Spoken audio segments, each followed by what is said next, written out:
Well, I see it's 7 o'clock, and that's when the Select Board starts its meeting. So we're going to start our meeting. We've got all 5 of us here, so we're ready to go. We start our business with hearing from residents. We have a new piece at the end of the meeting where the Select Board members evaluate the meeting, and there's been a lot of comments about how we run the resident concerns, so trying yet another, a little adjustment here, to remind people that it would be great if people can finish their comments in 2 minutes, but I won't do a hard stop until 3 minutes. So just so you know, I got my little timers here. We'll go for, I'll tell you each time a minute's gone by, and we'll stop at 3. And just to remind people, it is really important that we hear from the public. So this isn't intended as a way of stopping you from telling us all the important stuff that you have to share. If you're trying to say something that's going to take longer than 3 minutes, it's probably better for us on the Select Board to hear about that via an email, because then we can reread it and get all the details right. But however you want to talk to us, we do want to hear from you. And at the same time, we want to leave time for, the rest of the meeting. So with that all said, is there anyone here who would like to speak?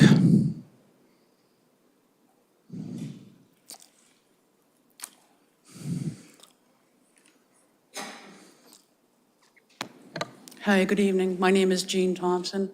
My husband Bill and I are here. We live at 92B Willow Street in Acton. Our unit was condemned. We have a vacate order for August 7th. I just wanted to say that we're having a problem finding housing, having difficulty. We may have difficulty getting out by the time the vacate order needs to be enforced. I wanted to say that there are town officials and housing are working very diligently on helping us finding housing. We're working on that ourselves. I just wanted to come and say that you guys were very indulgent with me the last time I was here, letting me go over on time, and I will not take up more time than is necessary here. I just wanted to say thank you. And I just want to keep our face here to let you know we are real people with real concerns about being homeless as of August 7th. It's very emotionally stressful, physically difficult, and it's not like we're dragging our feet or anything, and we might need some more time. I'm not sure that anybody would indulge us with that, but I just wanted to make our situation known again. Thank you. Thank you very much.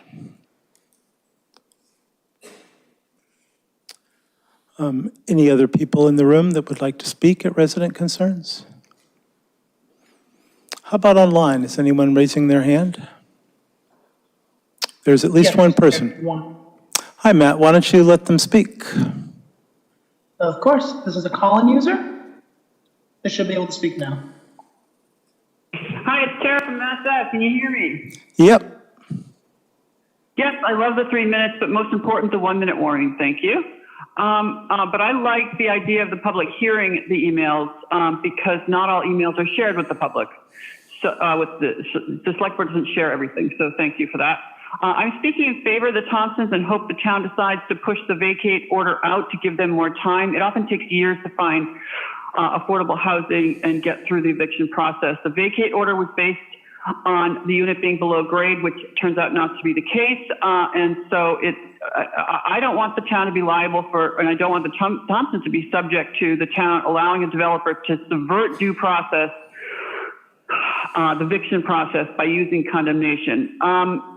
In terms of the draft Human Resources Committee charge, can I speak then about that? Yes, we'll be allowing comment then. Thank you. Thanks to whoever mowed the right field and the trail. Appreciate that. The last thing is the Citizens Library. The more I look into it, the more we look into it, the more we find that the 1962 vote solidified the corporate association charter, and that the and the lawyers tell us that anyone using their position in an official capacity to do something outside of the charter, whether it be the town charter, the Acton Memorial Library charter, or even the Citizens Library charter, increases both their personal liability and the liability of the town if the town fails to ensure that they are acting within their charters. This includes fooling people into doing something based on false info. So we'll be looking at that much more carefully in the future. Thank you very much. Thanks. Matt, is there anybody else? There is not, Mr. Chair. Great, thanks.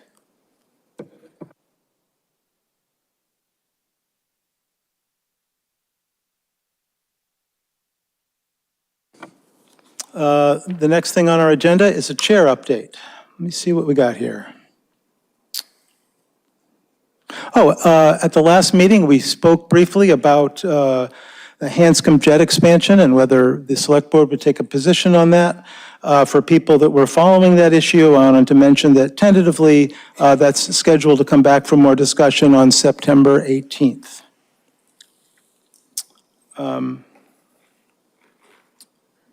And as long as we're looking ahead to future agenda items, I'll note that the select board having a discussion about the status of the Citizens Library is going to be scheduled after at least one more Citizens Library trustee meeting, but it will be coming back to the select board. That's all I got. Town manager update. Thank you. I just wanted to make sure the public knows that we're launching, or I guess relaunching, a bike share program. This is something that we had 3 or 4 years ago, and it changed companies, and we're now relaunching it. We have an event planned for Friday, August 4th at the East Acton Village Green. At this event, it will be an opportunity to check out the new bike share program and sign up and thank some of the people that helped make this possible. This is a very successful collaboration with the town of Concord. Both communities worked together to put this program together. Concord launched theirs earlier this summer, and we're launching ours on Friday, and we're excited to continue to working together on this project. Another item I wanted to mention is, as you know, about a year ago, or maybe longer, our local newspaper stopped printing. And we've taken several steps to try to find ways to engage with residents and publish legal notices where people can read them. While we do a good job of posting legal notices to our website, we do think that the reach isn't what it used to be, since all of our postings are also going in the Lowell Sun. So starting this next month, or whenever their next edition is, we'll be posting legal ads and bid postings and other things that used to go in the local paper. We'll be putting that in the Action Unlimited, I think starting immediately. So if you see stuff in there, that it's on purpose. And if you have any questions about that, please reach out to our office. I want to thank Lisa Tommel for coordinating that effort and notifying all the staff. We'll be notifying boards and committees if we haven't already. Thanks so much, John. Announcements, updates from select board members. Why don't we start at this end of the table and wrap around? Thank you. I just wanted to pass on a message from the Board of Health to the select board members. They have asked that all select board members pick up a Narcan kit from the Land Use Department. Very small kit that I got today. Someone will provide some information on how to use it during regular business hours. The Land Use Department is immediately to the left when you walk in the back door of Town Hall. And obviously, anybody else in the public is welcome to pick them up, as well as select board members. I also wanted to announce that the Community Read program series continues this Wednesday, July 26th at 6:30 p.m. with a book discussion of The Intersectional Environmentalist. And next month on August 18th at 3 p.m., there will be an author visit with Leah Thomas. Those events are both at the Memorial Library. And the Acton Water District is now launching an exploration of the possibility of approving an equitable water rate. A citizen's petition at the annual meeting passed, and the Finance Committee of the Acton Water District developed a scope of work and are seeking a consultant to provide an analysis of the rate structure that would mitigate the ever-increasing costs to low-income water users, as well as maintaining their promotion of water conservation and a stable income for the water supplier. And I wanted to give a shout out to the conservation staff. Earlier today, they installed an informational panel at East Acton Village Green near Ice House Pond and the Bruce Freeman Rail Trail, right near the intersection of Concord and Great Roads. And the panel features a historical narrative of the Neshoba Praying Indians, a map of the village, and photos of Strong Bear Medicine, a member of the Neshoba, as well as some ceremonial stone landscapes. So I encourage everyone to go and visit that little pocket park and take a look at that new informational panel. And finally, just wanted to mention that I'm going to hold an evening office hour next Monday, the 31st, in the solarium again, from 6 o'clock until just before the library closes at 8 p.m. So anyone's welcome to stop by with ideas, questions, or concerns. I've had some great conversations with residents, and I guarantee if you ask me a question that I don't know the answer to, I will get the information and get back to you. Thanks. Thanks. David? Nothing from me, thanks. Fran? I have nothing. And Dean? So in my position as liaison to the Design Review Board, we had a meeting last week discussing a couple of projects. The folks from the Powder Mill Apartments project were back in. So that seems to be getting back on track. And DRB was also reviewing a proposal for reuse of a small building at Weatherby Plaza, right next to the East Acton Car Wash. So no decisions on either of those projects, but things are moving ahead. That's it. Thanks so much. Okay, our first item under new or special business is to discuss the Acton Concord Regional Emergency Communication Center. Dean, you're our rep to that group, so I don't know whether to start with you or with John, or, okay, I'm getting hand signals that I should start with John. Okay, take it away. Thank you, and thank you for this opportunity. So this is a pretty interesting project that we started working on here about 3 years ago, which involved the towns of Acton and Concord. In May of 2021, the select boards in both towns approved a governance agreement for us to work together to build a regional communication center. The center was called the Acton Concord Regional Emergency Communication Center, and it is proposed to be built at the existing public safety facility here on Main Street in Acton. This is a process that is happening in many parts of the state where communities work together to provide a service like dispatch to improve public safety in the areas. And it's happening in other parts of the state, and we believe this is a really good example of how it could be successful here. And the state agrees with that. In the last 3 years, or last 2 years, they've given us over $1.7 million in grants to fund the studying, the planning, the equipment replacement, the policies and procedures, to hire a project manager, to even pay for the executive director who will be running the center. So we have all the funding in place. There's information about the project posted at actonma.gov/RECC if people are interested in looking at the governance agreement and other related documents from when we started this project up. But I just wanted to bring it to the board for an update. We have some new members and the public because it's been a year or two since we've talked about it. And Acton and Concord have a long history of working well together in local government. For many years, our fire departments, and I believe our police departments, shared the same radio frequency. And so they were always working together for many years, I think until the 80s, when things were modernized and separated. We worked together on regional projects like the bike share I mentioned earlier, or the beautiful Bruce Arena Rail Trail that we worked on for decades together. We also have a very successful 10-year collaboration for regional housing services. That's a very, it's a model collaboration. Concord was the leading community in that, and we've been partners on that since the beginning.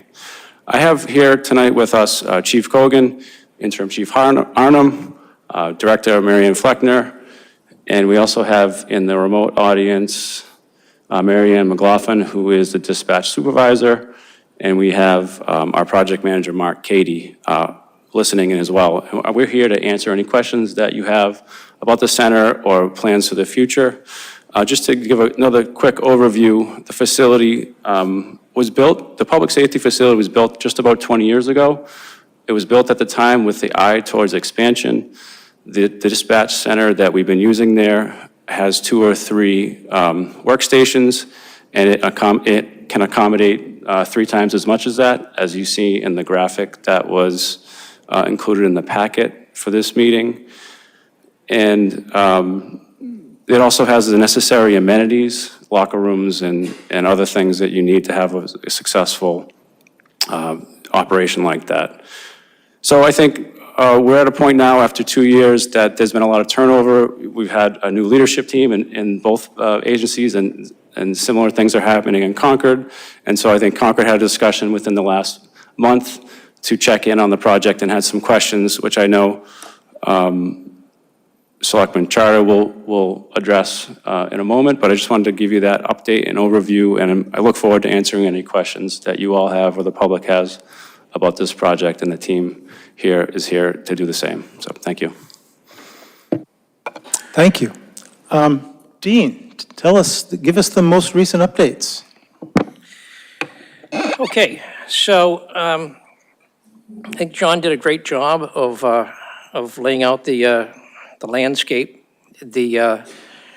When John brought this idea to the select board a couple of years ago, I think we had a unanimous vote in favor to move ahead with that. And I'm still convinced that, you know, some sort of regional dispatch makes a lot of sense. It will certainly provide greater depth, so that when we have surges of calls coming in from one town or another, you can rely on some additional dispatch people. And you know, certainly the ability to leverage a lot of state funding for upgrading equipment as opposed to paying for it all ourselves all makes sense. So I still think it's a good idea. I was the project manager on the construction of the public safety building and spent a whole lot of time looking at dispatch and specifically how we were going to set it up. And the idea at that time was that eventually we would accommodate some other towns down there. Of course, here we are 20 years later, both towns have grown, call volume has increased tremendously. But I think that's still a reasonable goal. So, as I noted, it was a unanimous vote on the part of this board to go ahead with this. When the similar vote was taken in Concord, it was a 3-2 vote in favor of doing it. And now one of the members has said, well, it was actually a 2.5 vote to a 2.5 vote.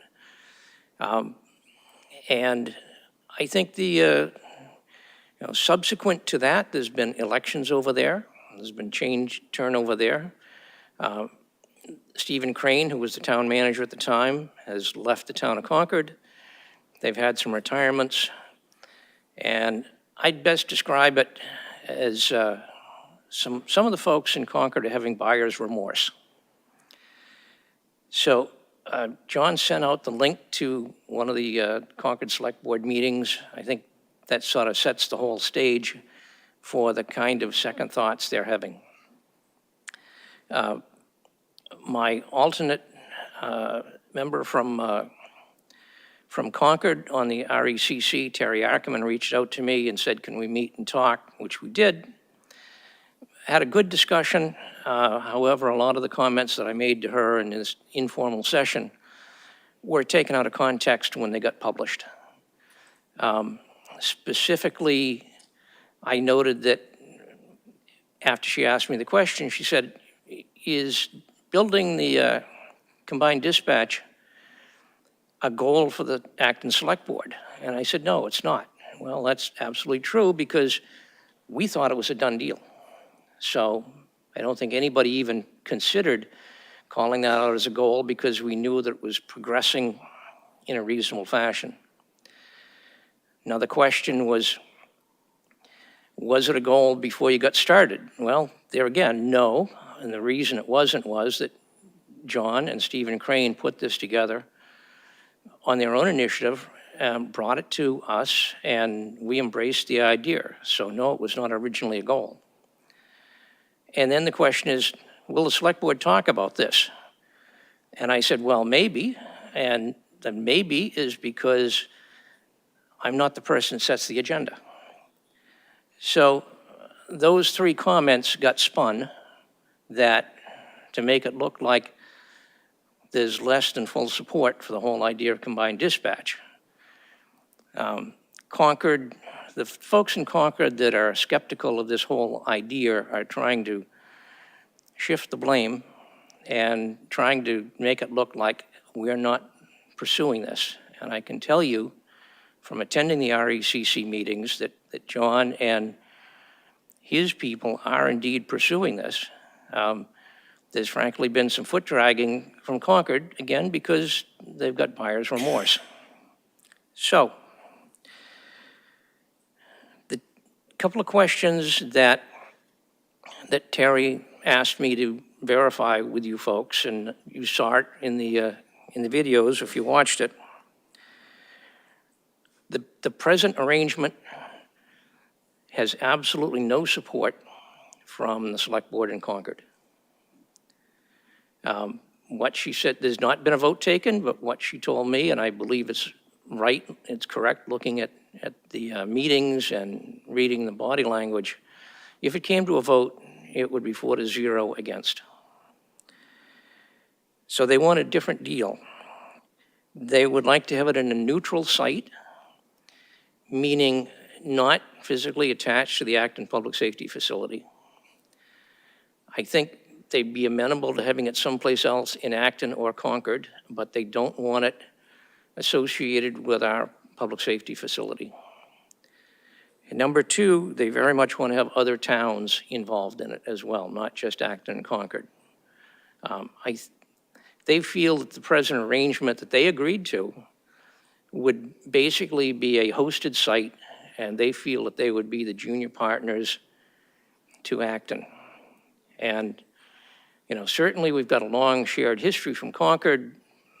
Maybe it's not quite as rosy as John would like to portray it, but that everybody is concerned about their sandbox. So what she asked me and what they're looking for is if there's an interest on our board to basically write a brand new agreement. Because this would be a brand new agreement if it's not at our public safety facility and if it's taking other towns. With that brand new agreement, and I don't even know the procedure by which you would go through that. I'll leave that to John and his people. Obviously, if we go to a different site, there's additional costs that would be involved in it. Are we going to have to lease another site and then split the cost of that between Acton and Concord and what other towns might join? A concern raised repeatedly in Concord was that if they didn't have dispatchers working in their police station, there would be no live human in the building at the lobby for considerable portions of the day.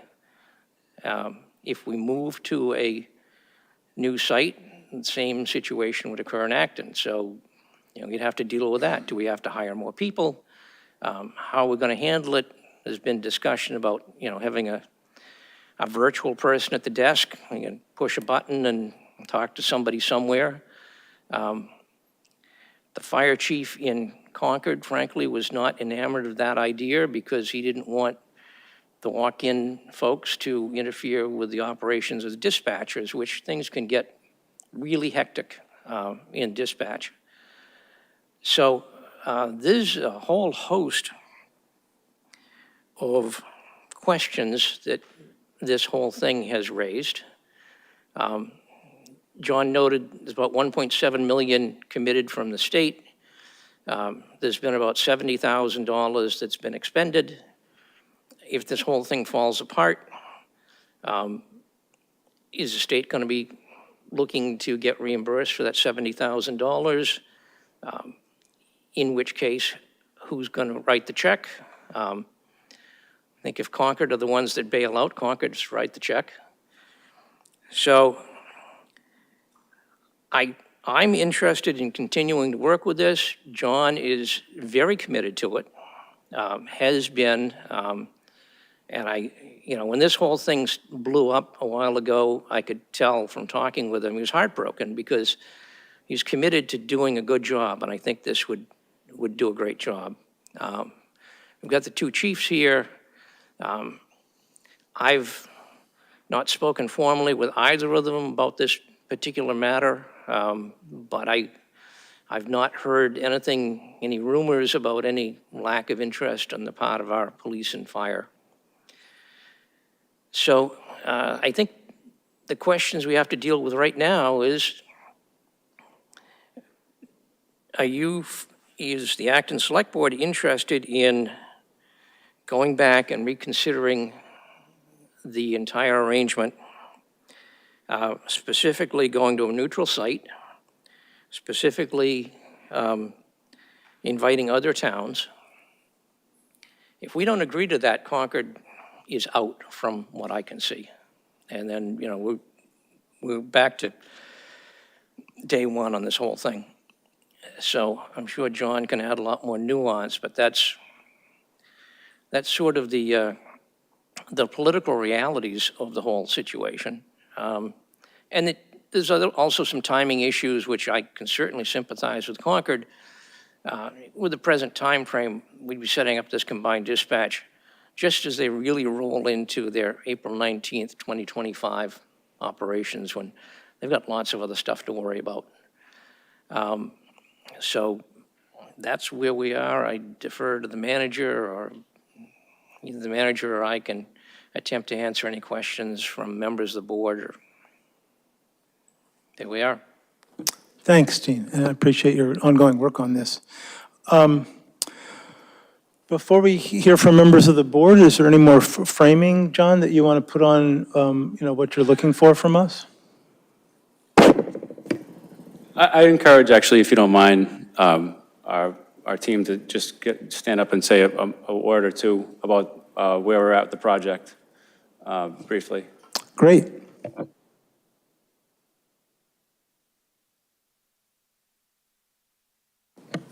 Good evening. James Cogan, Police Chief here in Acton. Been working on this project with Concord for since inception as the deputy, and very involved in the meetings and kind of what's been taking place in the background. So something, as an Acton resident, I am very, very impressed with the dispatch that we have in our public safety facility. Not so much the equipment, but the people that we have there. We have phenomenal dispatchers who are highly trained, and no doubt Concord has something similar. So it's my opinion that we could work very well together with Concord, or if for some reason Concord's not involved in this, with any other agency that's available. But I think the number one thing is, for me as the police chief, is knowing that we're giving the best services that we can to the residents of our town and the people that visit here. When someone calls 911, they get a very capable person who responds in a very capable way. And again, I'm very impressed with the work that our dispatch supervisor has done in putting a team together that have been here for quite a while. Many of our dispatchers have a lot of years as a dispatcher and truly take this on as a profession, which it is. It's a very difficult job to do, but they do a wonderful job. So I guess in short, I am very much in favor of expanding the capabilities of our dispatch and including whatever communities are available to do that with us. Thanks.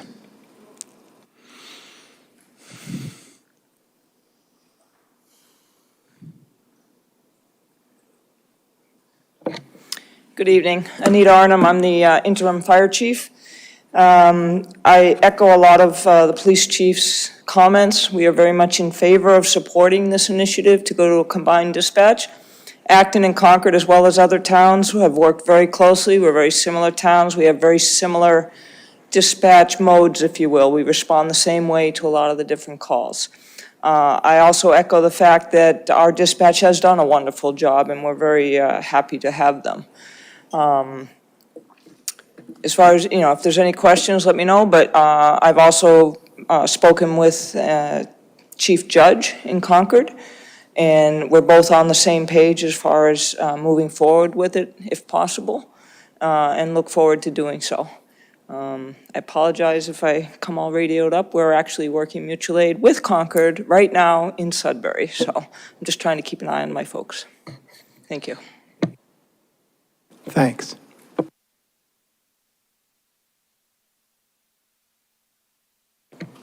Hi, good evening. Marian Fleckner, responsible for human resources and finance. So from a human resources standpoint, we got very far down the road. We worked alongside the town of Concord. A classification study was done. I understand Mark Cady is on the call as well, the consultant. We did a study of classification compensation, created the executive director position. Working on the funding side as well. We went through a whole recruitment process. We did a few interviews. We boiled it down to 2 top candidates. They were great, and we did it in Concord, and it was a team of the chiefs of both Acton and Concord. It went very well. What I came out of it was that an executive director of a regional emergency communications center, from all angles, from a public safety, from an HR, from a finance point, works very well with the communities that have similar work. And these 2 top candidates came from a regional center, so they had the experience. Since then, because the inability to move on, these 2 candidates moved on themselves and accepted other positions. So, which is fortunate for them, a little bit unfortunate for us because we lost out on 2 great candidates. And so be it, we would start the process over again. But we put a lot of time and effort into it. It went very well. So I too, from an HR finance, would highly recommend it. Thank you.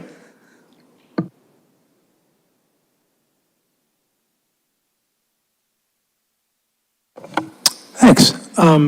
So why don't we start hearing from our select board members, and then if there are people in the audience that want to speak after that, we'll hear from them as well. Alyssa, have any thoughts, questions? Thank you. I have so many. So in addition to watching the 2 most recent Concord Select Board meetings, I also attended the 2 most recent Board of Director rec meetings, listened in on those online. And I think I have a slightly different interpretation than Dean about what I heard from the Concord town manager about the concerns and what she was recommending to her board.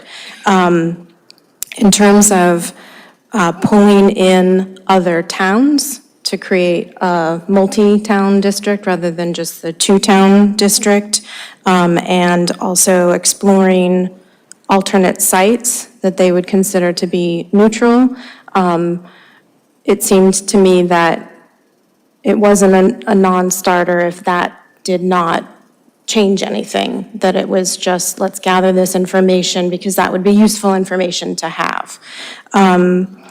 So I don't know, I don't have the confidence that it would be, a denial vote. But I also don't know what the vote would be. But I'm willing to explore those two issues that they have. I am very confused, though, about the site and classifying it as neutral or not neutral, because I heard Fire Chief Judge say that the best location for a regional dispatch was in or next to a fire station or a police station. And one of the locations that was mentioned, I think, by Terry Ackerman, per her conversation with Dean, was that perhaps the senior center, human services building might have space. So that's definitely not adjacent to a police or fire station. It seems that anywhere, no matter what town it's in, is going to be non-neutral for someone. And I'm interested in it being in a location that our chiefs think is the best location in terms of best operation. I also have some confusion because I recall the presentation to the select board 2 years ago and the discussion that, public comment was taken and the agreement was drawn up. It was very clear to me at the time that this was always the plan, that it would be located at the public safety facility and that it would be just the two towns. In fact, it was Concord and Acton setting up a regional communications center to be the best regionalized dispatch that we could make it. And then, other towns would come to us and say, we want to be part of that, or we could invite other towns in. But I am concerned about, bringing in a smaller town like Maynard or Carlisle that has very different operations, that, different call volume, different response to that they provide, because I'm hearing from the professionals, from the fire and police chiefs, that the best regionalized relationship is between communities that have similar population, similar call volume, similar dispatch practices. So I'm open to, I'm still supportive of the project. We've put a lot of time and energy over years, and it sounds like the staff are still on board with it. And I just want to make one more comment before I close, and that is that I've heard a lot of discussion about the players having changed. We had some retirements in staff. We had some turnover in select board members. And to me, that doesn't matter, or it shouldn't matter, because if you set up the best structure to provide great services to the community, it shouldn't matter who's in those positions.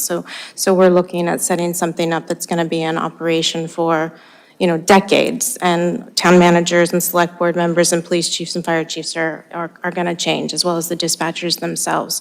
And I'm really eager to continue down the path, because it sounds like the biggest benefit is from a public safety standpoint, having more dispatchers available during surge, when there's a large event and everybody's calling 911 to report it, or extreme weather. It would be great to have more than just 2 dispatchers. And as far as the people who can respond to folks who walk in, that can be taken care of. John mentioned that, if you walk into the fire station right now and there's nobody there because they're out on a call, you can call dispatch from that remote location. So there's always a way to get in touch with people, whether there's somebody who's sitting at a desk in the lobby or an office. David? Thank you. When we discussed this a couple of years ago, I was definitely in favor. I thought this is a good idea, both financially and functionally for the 2 towns. I actually thought it was good to be able to work towards having a successful project with Concord. And I thought it was important, I said so at the time, to add other communities in the future. I'm a little puzzled where we stand now with Concord, frankly. At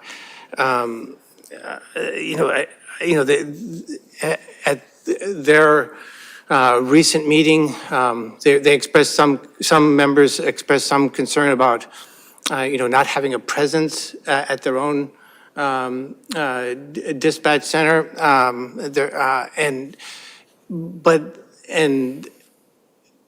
But they were open to having the dispatch center at another site that wasn't there. So, I mean, and that would also not have a presence there. They seem more concerned to not have it at Acton's police station than anything else, which seems an odd criteria to me. One member of the Concord board even implied that they might not be cooperative in the arrangement if they didn't get their own way. I thought that was quite unfortunate, frankly. I mean, I'd like to see this succeed. I don't want to see it torpedoed by anybody. And I think that, if we establish this, as Alyssa said, we can have new towns join. I'm a little confused also about the managing director not being hired. We heard the comments just a minute ago on. There was some concern on the part of the Concord board that we weren't making any progress yet, as I understand it.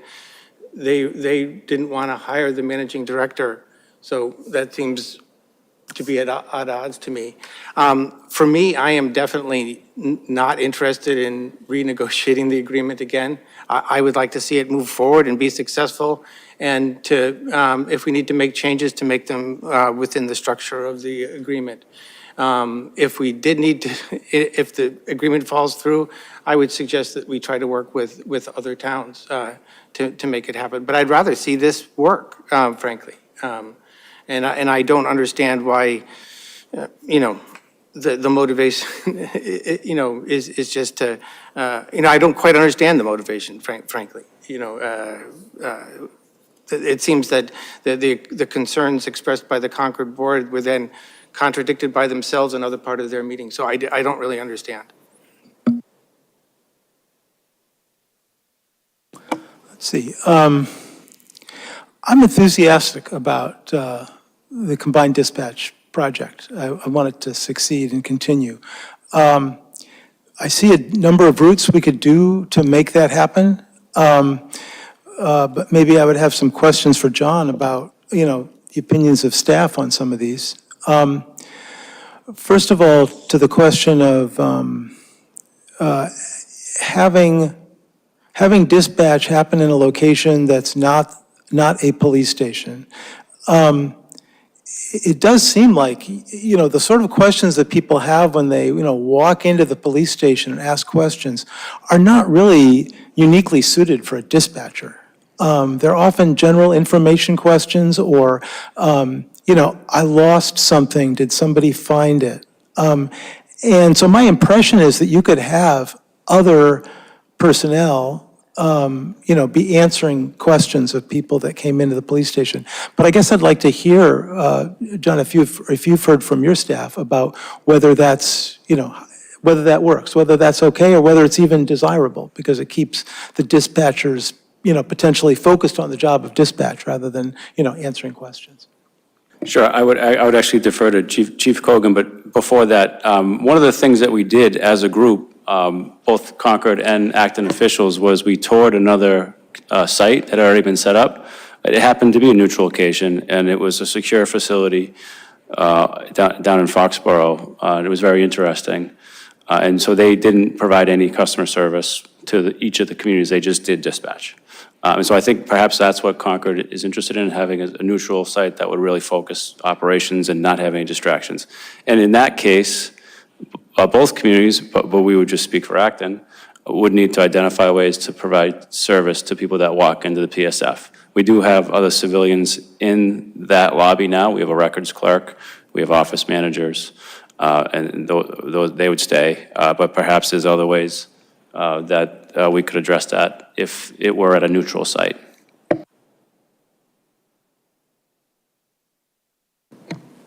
So as John said, we do have people in the building to answer to the needs of the public that walk in. I will say, you know, thinking of what happened with COVID, and it showed me that working remotely is very possible. And so the need for a dispatch center being in a specific place is lessened. I think that people are more apt to call or email the department for information than to walk in. I don't have specific numbers showing that there's less foot traffic, but we also have officers working within the building. Oftentimes on the evening and day shift, we have a supervisor, a sergeant or lieutenant who is in the building who can tend to the needs of someone in an emergency. And if there was some kind of a mechanism for people to, if not using their own cell phone, to push a button and speak to someone to get assistance, I think that's easily done. Thank you. That's very reassuring. Thanks. I guess so in that case, I think there's some financial things that have to be looked at in terms of how the costs get distributed differently, but I'm very open to having a conversation with continuing the conversation with Concord and say, let's identify, some possible, locations and explore whether that can work. We mentioned the Human Services Center. I instantly thought of the Audubon Hill location where rec is, as also being a large spot that, we pay very little in rent for, that could possibly be repurposed. But, I'm sure there's other locations as well. The other big question we had from Concord was about bringing in other communities. And, I agree with the reading that other people said of the agreement, that it's definitely written to allow other communities to join, but it's not, the intent in the agreement is to have Concord and Acton set it up and then, consider other communities joining after we've, set the standards and set the location. So that would be my preference. If the Acton staff think that it's possible to proceed with an additional small town or two, then I'd be open to it as well. So I guess I'd also be curious, John, if you or your staff have any opinions about how the dispatch would work, the dispatch process would work if we started talking to other communities now. So as you mentioned, the agreement has a whole entire chapter about adding communities. So it was certainly contemplated by the communities 2 years ago when we set this up. And it had been something that we thought we would do after we had it established. Given the delays in having it established, maybe it makes sense to bring people in sooner.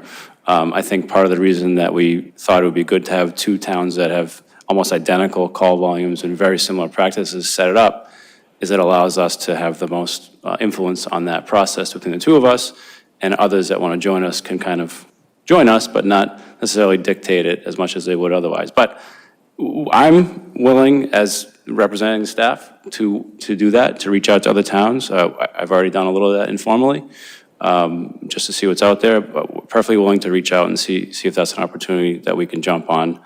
As mentioned, the public safety facility, as it is designed and proposed, would accommodate a few other small towns. It wouldn't accommodate a few other big towns necessarily, but I don't think that's what we're talking about. So that is something that we're not opposed to, and I'd be perfectly willing, I already have a draft letter, to reach out to other towns if the board, as long as the board's not opposed to it, I guess is my position on that. And in terms of a site, I think it's worthwhile to explore. And I don't want to explore it for 6 months or a year. I think it's an exercise that wouldn't take that long. There's vacant properties in this community. There's underutilized properties in this community that may be the same in Concord. And I think we could quickly look at those and see if any of those made sense. In my opinion, it'd have to make more sense than a building that we have now that's perfectly suited to the operation, which I think is a pretty high bar. But we should still do it, in my opinion. Thanks. The only other comment I had was in relation to the apparent difficulties somewhere along the line in communication. We've set it up with a very small board so that you and the Concord town manager can't talk about anything related to this center outside of an open meeting. That seems like a flaw. And I wonder if there's room in the agreement to amend it to have more people so that, 2 people isn't a quorum, so that you guys could, work together more efficiently and more effectively outside of the meeting. I think that's something worth considering. I think the way it was set up, there would be an executive director who really takes the bulk. It's not meant to be managed by the 2 of us. Mm-hmm. The whole point of this district is to hire a professional to manage it, and that professional will report to me and the other Concord town manager as a board, and we wouldn't need to talk outside of meetings about it. I mean, that's why, although it seems on paper and in practice over the last few years it's been challenging, I think it would be a lot less challenging if we had a director who could facilitate and manage that communication, just the same way that this board does. And my role with helping with communication with this board would be the same way that the director would help manage communication between the 2 of us. So I don't think it's a flaw with the district agreement. I just think it hasn't worked out yet because we're still running it by ourselves. Okay, so to summarize, I'm very happy as one board member to have Dean go back to his counterpart and say, yeah, we're open to talking about other communities, we're open to talking about other sites, but we also want to move ahead with hiring this executive director as soon as possible, because that's part of what's making things go slow. Thanks. I'm just going to get initial comments from folks and then hear back seconds. Fran, comments? I'm all for going back to Concord and figuring it out. I think it's a good idea. Unless there's another town that we want to, couple with, Westford perhaps, and I don't know how that would work. I remember 2 years ago talking about this, and I was concerned, thinking, oh, why isn't Boxborough or Carlisle considered, since they are sort of sister towns to us, and that was one question I had. I don't really understand about the neutral territory thing. I think if you have a building that can accommodate, I don't understand what that is about. So I don't know what's more efficient, moving along with our current agreement or making a new agreement, so.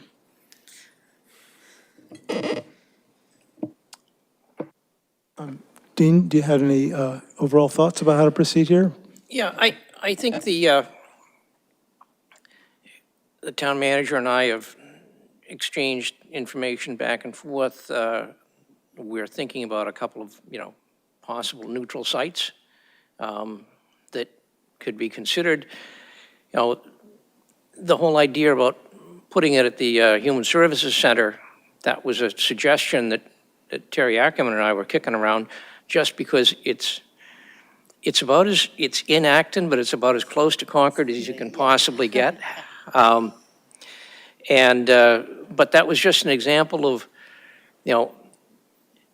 a location where not necessarily, certainly not in the present Human Services Center, but, one of those buildings in that complex. But then, obviously, there's lease payments to be made. And, the lease payments that we're doing on, right now in the Human Services Center they're pretty daunting. So that really changes the dynamic of all this and, how we're going to actually afford it.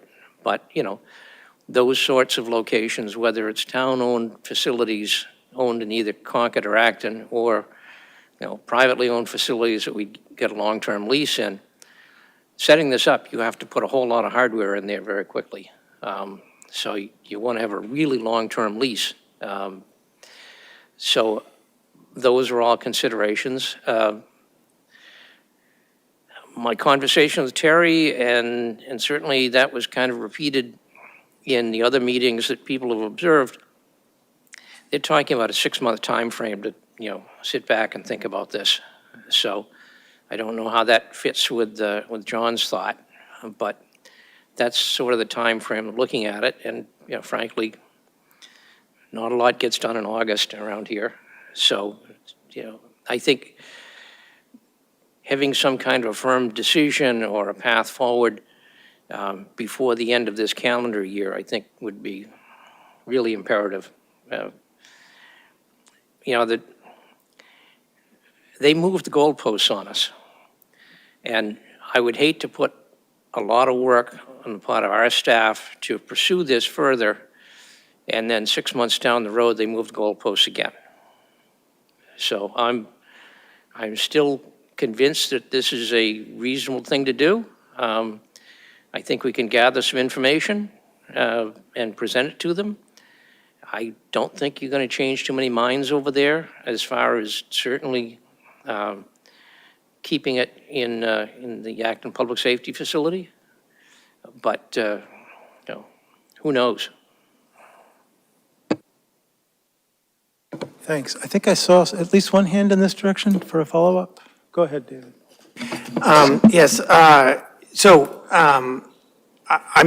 certainly open to having a different facility be discussed, but it should be done within the context of this agreement and by the board of the rec. I don't think this board or Concord Select Board should be involved in choosing the location. And I think that criteria, practical criteria should be considered, right? The communications lines that are into the building, the cost of retrofit of the building, the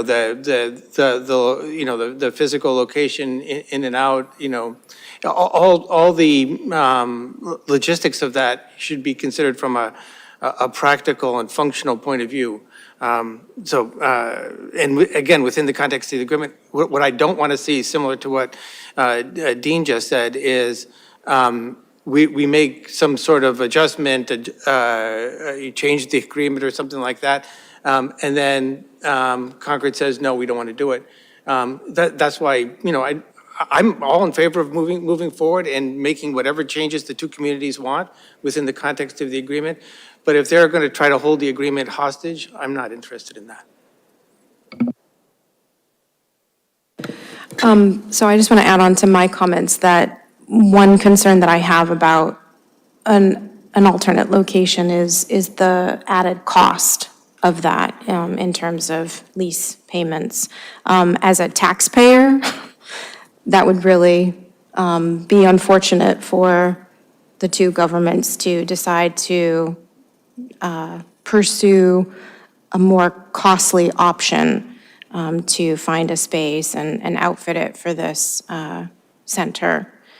And in terms of the time frame, I think that, the 6-month pause was initially suggested back in April, but the Select Board in Concord didn't take it up because of elections and town meeting and such. So I'm not sure that we need to ask the staff to have that time frame and instead just send out a letter inviting other communities and engage their interest and have conversations with the board of directors, among the board of directors, not with, to look at other locations, but it's not going to be something that needs to be taking a half a year, I think.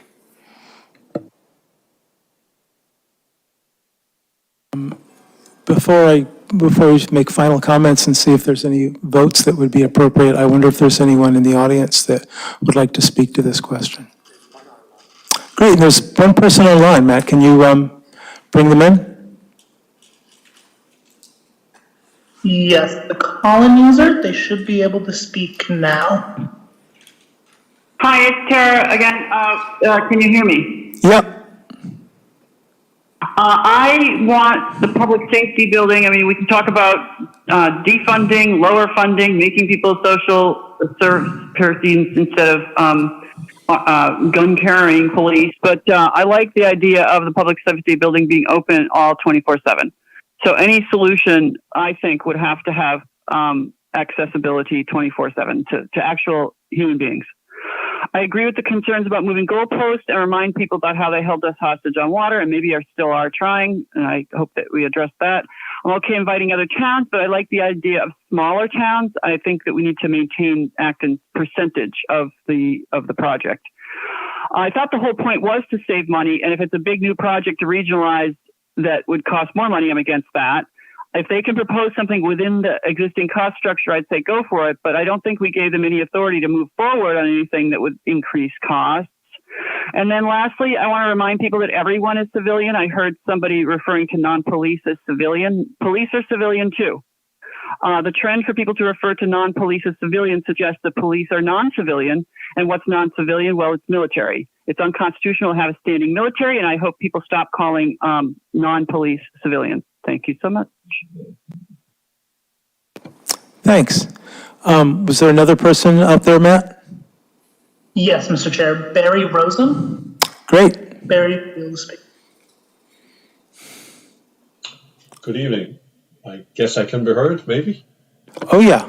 We're with you, Barry. Thank you. I'll try not to repeat anything that was said. I just had 3 quick points. It's already been demonstrated that 2 towns have some issues getting organized even prior to possibly having to debug any operational issues. So my gut feeling says it would be in the interest of the 2 towns, Concord and Acton, to get operational first with a similar, because they're 2 towns that have a similar call volume and they have a similar type of call, types of calls, to work together, maybe better, and solve any operational issues once they get going and become the best that the center can be, and then decide if and when to invite any additional towns. I also would like to make sure that we, Acton, is very aware of budgetary concerns that people might have, me being one of them, by moving around to another location. I'm not particularly prone to choose one location over another. This neutrality thing to me doesn't make sense, but I guess it does to certain people. Where it's located, as long as it's a place that has obviously good communications, has good phone line connections, and can set up the infrastructure that's needed to be an excellent communication center, fine by me. I don't care, but let's pick one that stays within our budget. Yeah, I think I'll stop here. I think that was enough said. Thank you very much for your time. Thanks, Barry.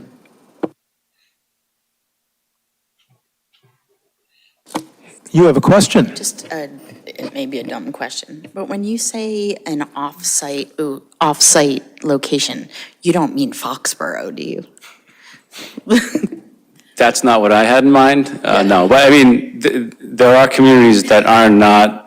There are communities that are not adjacent that work together on dispatch. I'm not suggesting that that's the path we should explore here, but I think off-site in this case means not at the public safety facility.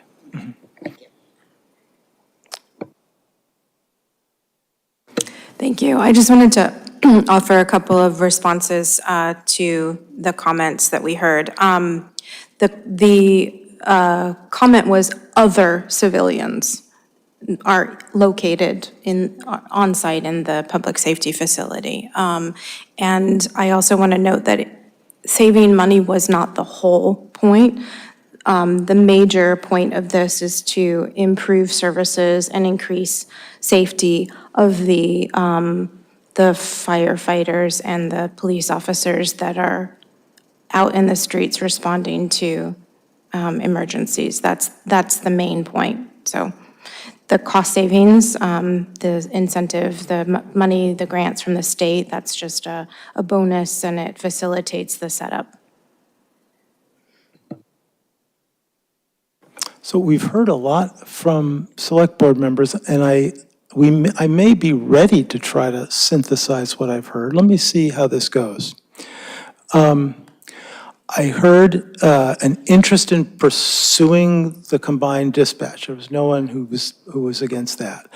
I heard, not from everyone, but I heard from a couple of people without disagreement that we would like to proceed to hire the executive director, if that's the right word, as quickly as possible. I heard about a willingness to explore having other towns, but not interested in exploring a requirement that other small communities join before we proceed to set things up. That in fact, the opposite was true. I heard a lot of reasons why we wanted to proceed now and then offer other communities the chance to get in, but that there would be no problem with starting that conversation with other communities. If John has a letter, a draft that we could enthusiastically support, initiating that process. In terms of the neutral site, I heard different things. I heard both a willingness to consider another site, but I also heard concerns about cost. So I guess, how would I summarize that? I would summarize that as, sure, let's go ahead and explore other sites, and let's keep in mind that it's a goal of ours to not needlessly increase the cost of this operation. So that has to be a criteria early on in evaluating sites, is how do they impact, the cost to Acton taxpayers and Concord taxpayers. So the things I heard, how else would people adjust that to reflect what you were thinking?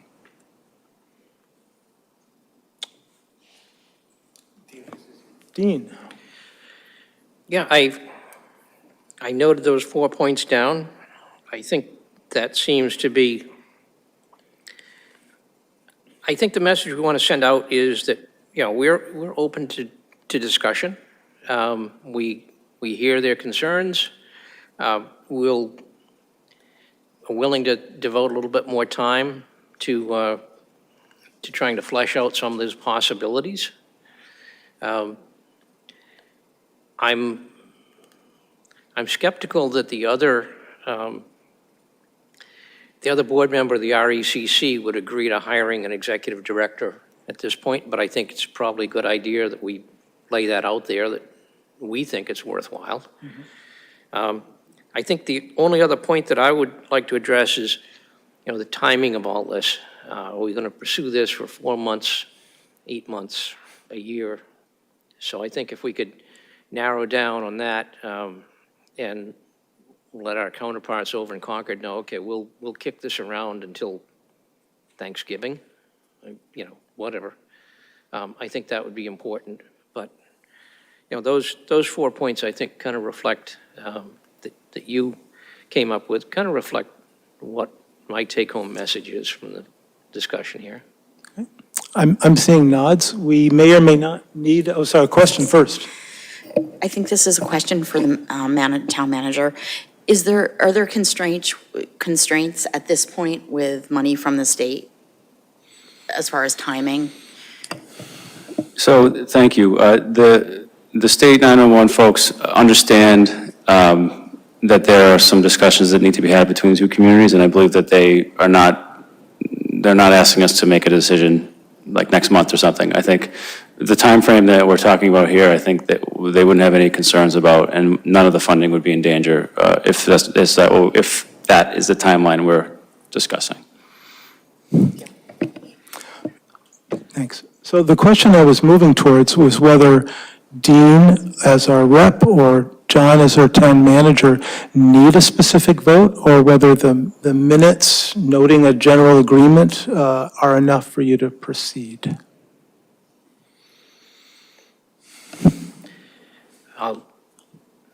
Certainly, want to hear what John has to say about it, but the way things keep getting conflated, dealing informally with folks in Concord, I think having an actual motion voted would probably eliminate some confusion.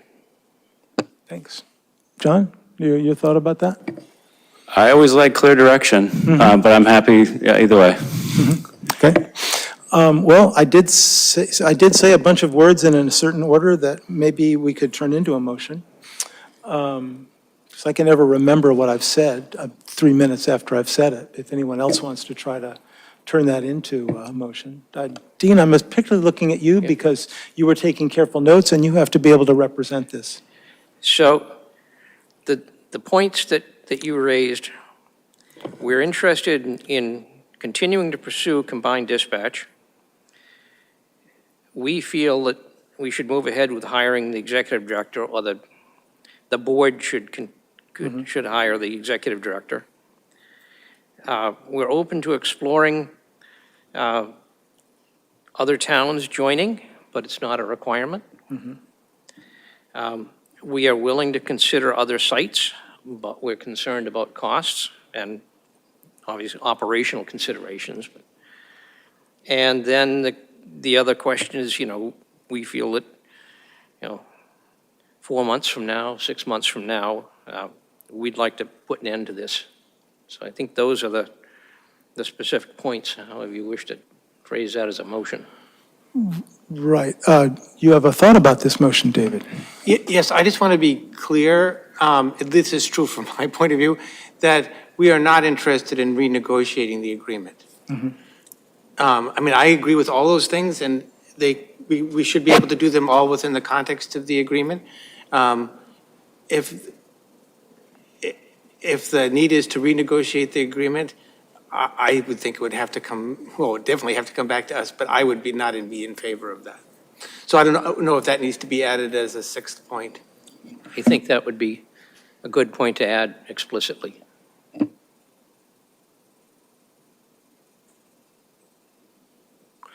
The other thing you said that I would like to make sure we phrase it in a way that makes sense to us is about the deadline.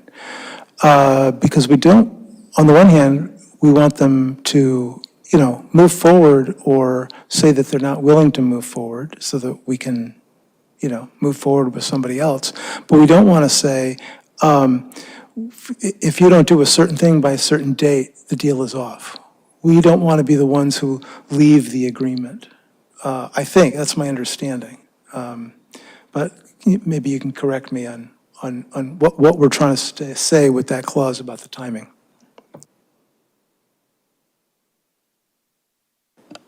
Oh, David. So I would say that the agreement, again, is in place. There is no deadline, right?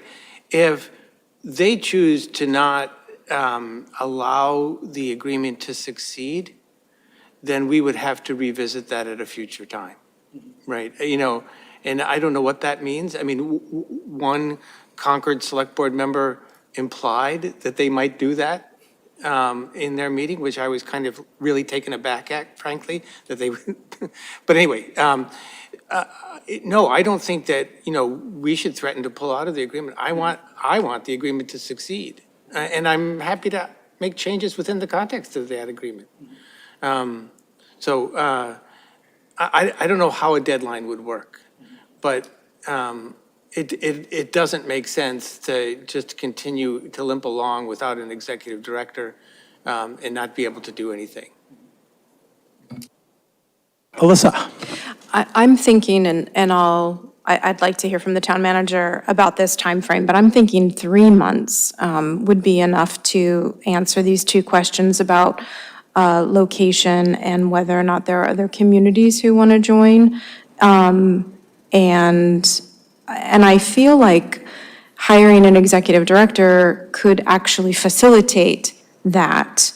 And I did hear that although this agreement is to establish a district rather than a host, community that's providing these services, that the Concord staff were starting to feel like it was more a host arrangement.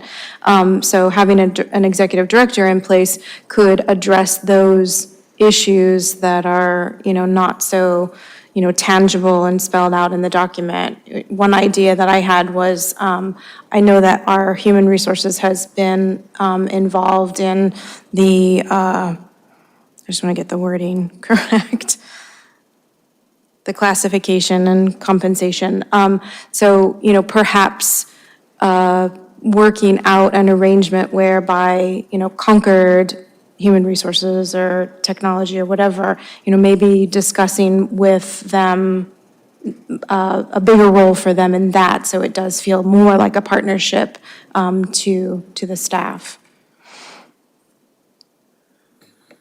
And I do want to hear if that timeline is reasonable from John, 3 months. John, you have some comments on parts of Sure, this? yeah, thank you.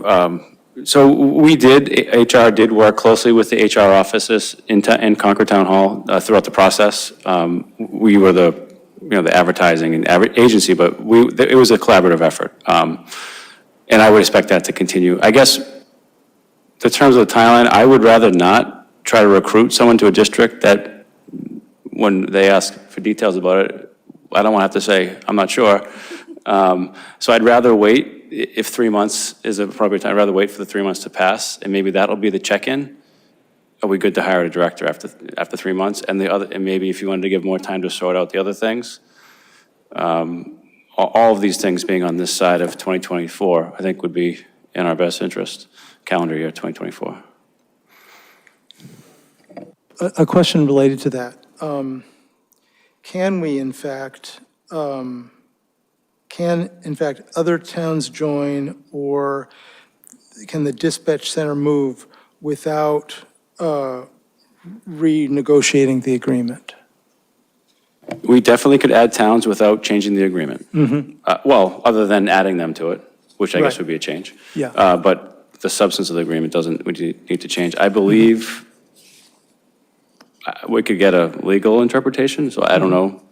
But it does clearly state where the district is with an address, so that would have to be changed if it were a different location.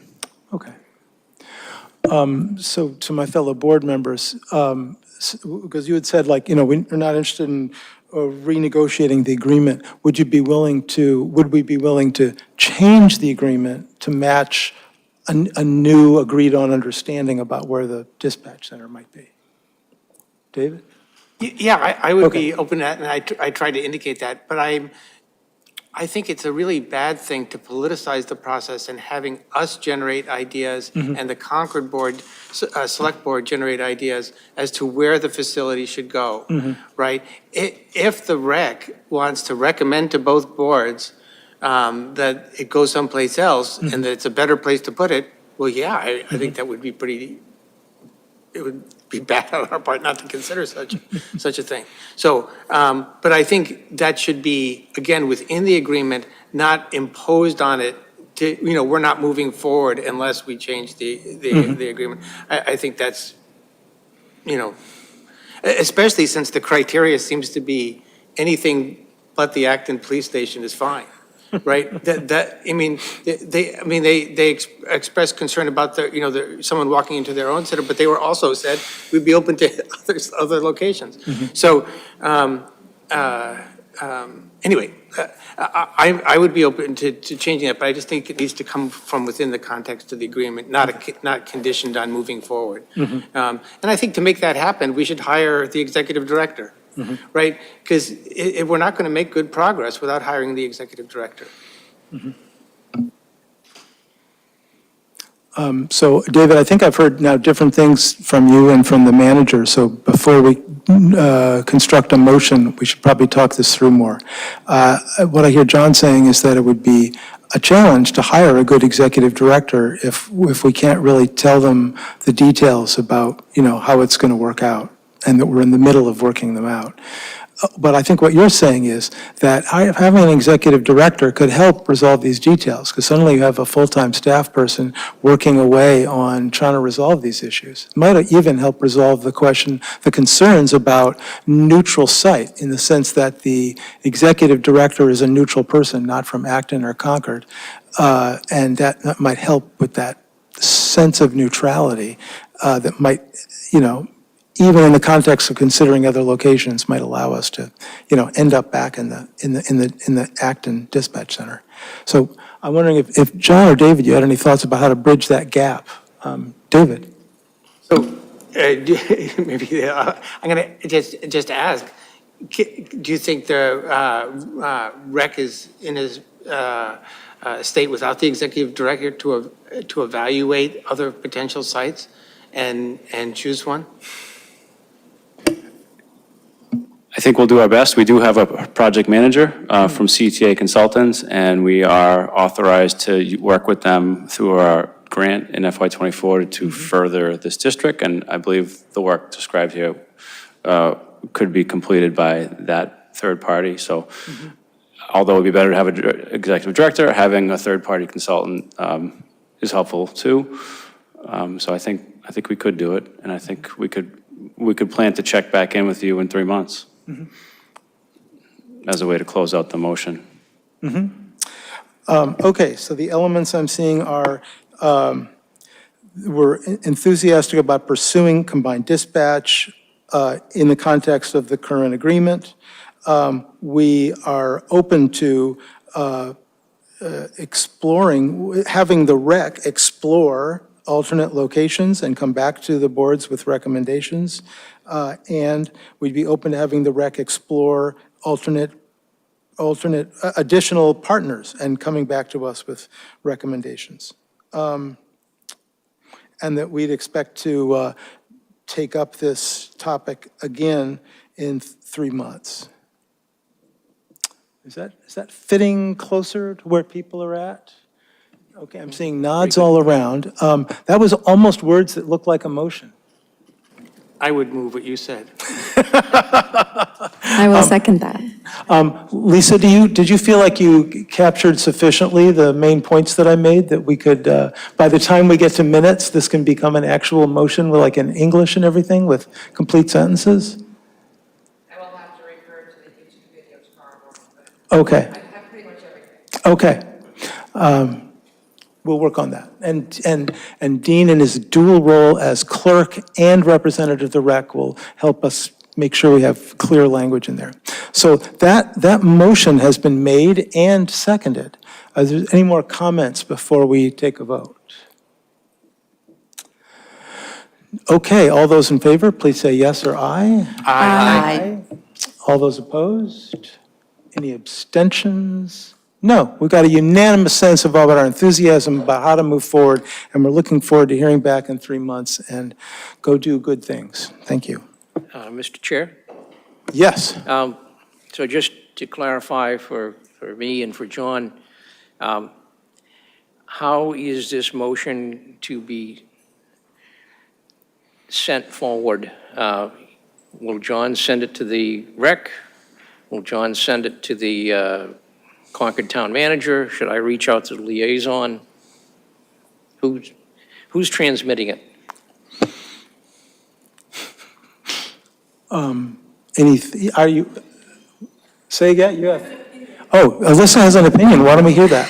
I would recommend that it go to the Concord Town Manager, not because I don't have confidence in you, but because what I read in the Concord Bridge, summarizing your conversation with your counterpart, was a little troubling. So I'd rather you or the town manager approach the Concord Town Manager for passing on the information to her board, rather than the Concord Select Board liaison.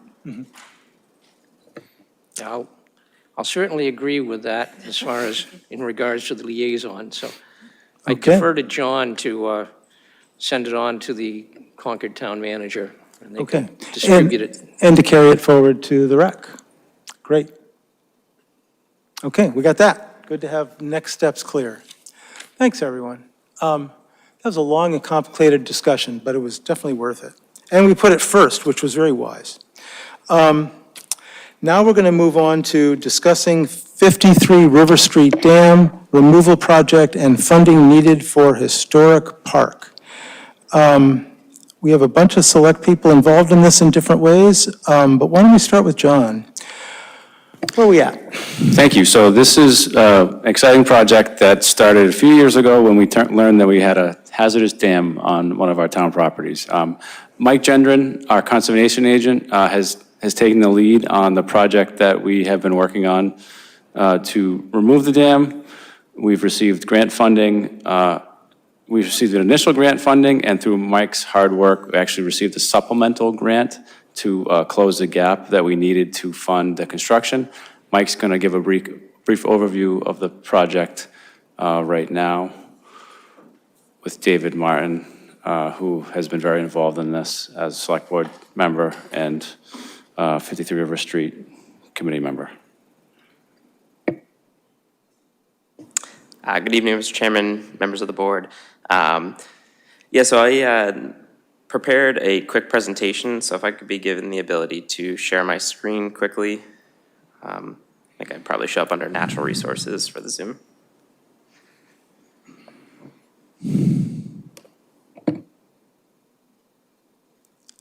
While we're waiting, just an opportunity to thank you for jumping into this very complicated project and seeing it through. Thank you, I appreciate that. It's has mostly been a lot of fun, and I truly mean that.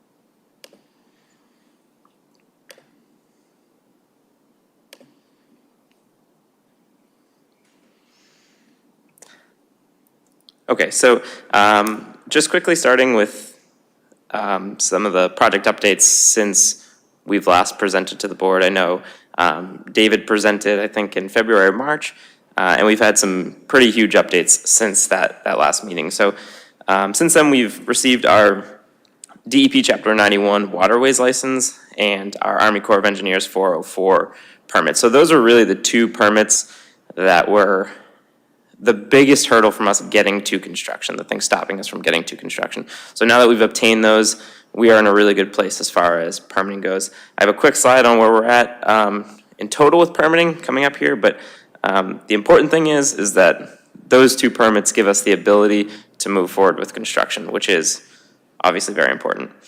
As John alluded to, a year ago, we received $1 million grant from the Office of Dam Safety through the Dam and Seawall Grant. When we went out to bid with this project, the bids were a lot higher than we had hoped, despite the fact that we had hired a third-party cost estimator. I think right now, things are just very, very expensive, and it was way over what we were hoping for. So we were in a tight place. We went back to the state and told them our situation, and I think the state, just as much as us, wants to get this dam down.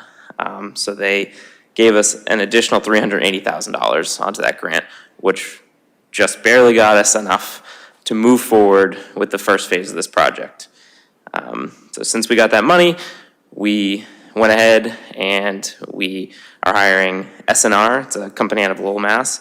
They were the lowest bidder. They've been fully vetted by our project management company, and we met with them on July 18th. It was them, our project management company, our engineers, our landscape designer. We had a full meeting here to kind of start weeding out all the details and all get on the same page, and it seems like we're in a really good place. We're getting very close to a place where we can issue a notice to proceed. So here is our permitting, our current permitting situation. As you can see, we've gotten all those important permits. We were able to extend one of our HDC COAs just recently, and that was to demolish the building over on 53 River Street. And we just applied for a third HDC COA, which will allow us to move forward with various park elements, including railings and park benches and basically anything that's a foot off of the ground. We had a pre-application meeting with the HCC, and it seemed to go very well, so we will formally apply for that. And we expect to be on the August 8th agenda for that. So, oops, I think I skipped one there. So, just kind of want to give you a brief description of the base bid versus the final plan that we anticipate. So, when we went into this funding, because we ran into funding issues, we had to cut a lot of things out and really just focus on the elements that revolved around the removal of the dam and the restoration of the brook, which is the priority of this project. So we constructed a plan that put that together, and we tried to include as much work as possible that would be difficult to come back and do a second time, including grading and things like that. So like I said, stabilization of the brook, grading, some meadow being put in, the tail race preservation, and a few of the historical elements. And as you can see, the cost breakdown on the right here, our total construction funding. I just want to be clear that this doesn't include a lot of the consulting work that we had on the front end. This is just the construction budget, is just over $2.5 million. The construction cost, so the bid for this plan was just over $2.5 million. So the difference we have right now as a contingency is about $40,000. So we are clearly up against it. This is what the plan looks like. It is with some of the elements, like you see here, the tail race preservation, the west overlook, which is kind of a key feature of this plan, wetland replication, the meadows over here. But for the most part, this area in here is all lawn. It does not include the paths. It does not include the parking lot. It is a bare park with some of the features that, like I said, would be difficult to come back with. So the final design, which we are hoping to get to, and the important thing about getting to the final design is really two main reasons. One, I think there's a lot of missing things, like I said, the parking lot and the pathways and the beautiful landscaping that will really make this park what it will be. But really the most important thing is there is important portions of the memorandum of agreement that we have with the state and the Army Corps of Engineers and our local historical district that need to be done in a 5-year period. So we have some time, but there are elements that we really do need to capture in the final design of this plan that aren't included in what we are currently moving forward with. So this is what we anticipate being the final design. This was, and as you can see, this does include the pathways along here. This does include some really great access up to the west overlook over here, an amphitheater type seating, a parking lot over here, really great plantings and landscaping, and a lot of those historical features such as outlining the foundations of some of the old infrastructure that was on the site and using a lot of the material that was originally on the site for benches and other features that will be a key part of this historical park. So this is what we were hoping to get to. And so where did that leave us back on that cost estimate? Well, we're about $350,000 short. And that's, again, what was bid by S&R Construction Company, so that's what we're going off of now. And that's the number we're using. As things change, who knows what that number will look like, but that's the number that we are targeting right now to get from the plan that we are currently moving forward to the plan that we feel like we need to eventually get to. And then just to give a quick, this was discussed at the kickoff meeting, the timeline, what we're looking with right now for the current base bid. Once we can issue that notice to proceed, we're just waiting on a few of their plans, stuff like invasive management species plan and flood contingency plan and everything like that. Once we get that, they'll be able to start prepping the site. They'll be able to start implementing some of those plans, and they expect to begin construction on the demolition of the building in mid-August. So that's coming up soon. which would bring us to completion of the dam removal and the restoration of the brook in October, and then finishing the base features of the park by November. So this current timeline has us finishing that full base bid design in November. And this is the final design, just with the color and everything like that, so everyone can get a good idea of, it's a lot easier to see when it looks nice and pretty like this. But this is what we're striving for, but what we are currently, obviously about $350,000 short of getting to.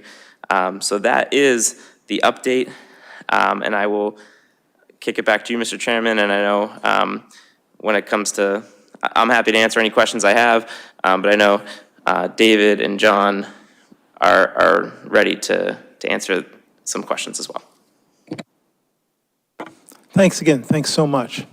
Mr. Manager or Mr. Martin, where do you want us to go with this? What do you need from the board? The purpose of this update was to just let you know where we're at with the project, which is very exciting. It's a big deal that we got to this point, and I'm really excited to be breaking ground next month. And also let you know that this beautiful park that I think we all want to go there needs additional funding to become a reality. And I think, as maybe not tonight, but at some point in the future, I'd ask the board for input or support for ideas that we come up with for funding to make sure we get there. This is a project that was supported with CPA fundings for some of the design work. There's a potential that we could go to the CPC and ask if they'd consider funding more of the historic park as seen here. There are grants that we could apply for, which seem like we might have gotten a lot of grants. I'm not sure if there's any more out there, but we can certainly try. And then there's the capital budget that we'll be working on this summer. This fall, rather. So I just look forward to any input that the board has tonight or in the near future for how we can tackle this project and build another beautiful park. Thanks. David? So I think there was some concern on the part of folks that I've heard that we might not go through with the whole park. And I just wanted to say that I don't know of anybody who's advocating for that, right? So I don't think that that's something that anybody is trying to do. In fact, just the opposite. I mean, it's just a matter of we didn't have the funds this year to do it, and what we'd like to do is to put together a plan of grants and whatever funding we need, capital funding or grants to finish the park in the next fiscal year. So I just wanted to reassure people that the park has some beautiful design elements that we went over last time. I could go over those again if people are interested in those, but I think we're all looking forward to it. And not only are we committed to it, but as Mike mentioned briefly, that it's included in some of our permit requests that we said that this area was to be turned into a park. Now, most of those permit requests would give us like a 5-year window to do that. I don't think we want to take 5 years to do that. So my hope is that we could get this done in fiscal '25. Thanks. There might be comments or questions from board members, just to have a change of pace. Why don't we start from the left-hand side? Dean. Okay, so speaking as the Select Board appointee to the Community Preservation Commission, and I actually, 2 weeks ago, I was voted in as chair. So I think this is obviously a great project to go for CPA funding for, and I think you'll get a good response. However, $350,000 is a big ask, and there are certainly other recreation projects that are kind of waiting in the wings out there. Good possibility that there might be some additional funding needed for the dog park. We still have no funding at all for the senior park. I know Melissa Rear has a number of other projects that she's pursuing in some of our existing parks and playgrounds. So what I would recommend a couple of things as far as engaging with CPC. I think probably in early September, somebody, Mike or John or someone should come to CPC. We'll certainly be willing to put you on and give the CPC sort of an update as to what's going on and what the ask might be. The actual applications were due around the 15th of November. So I think, giving the CPC a heads up that this might be coming is always helpful. We have other folks coming in as well, sort of previewing some of their projects. So I think that'll help get folks on board. The other thing that in the past, there's been a situation where CPC has asked the select board to prioritize projects. And sometimes that's been done and sometimes it hasn't been done.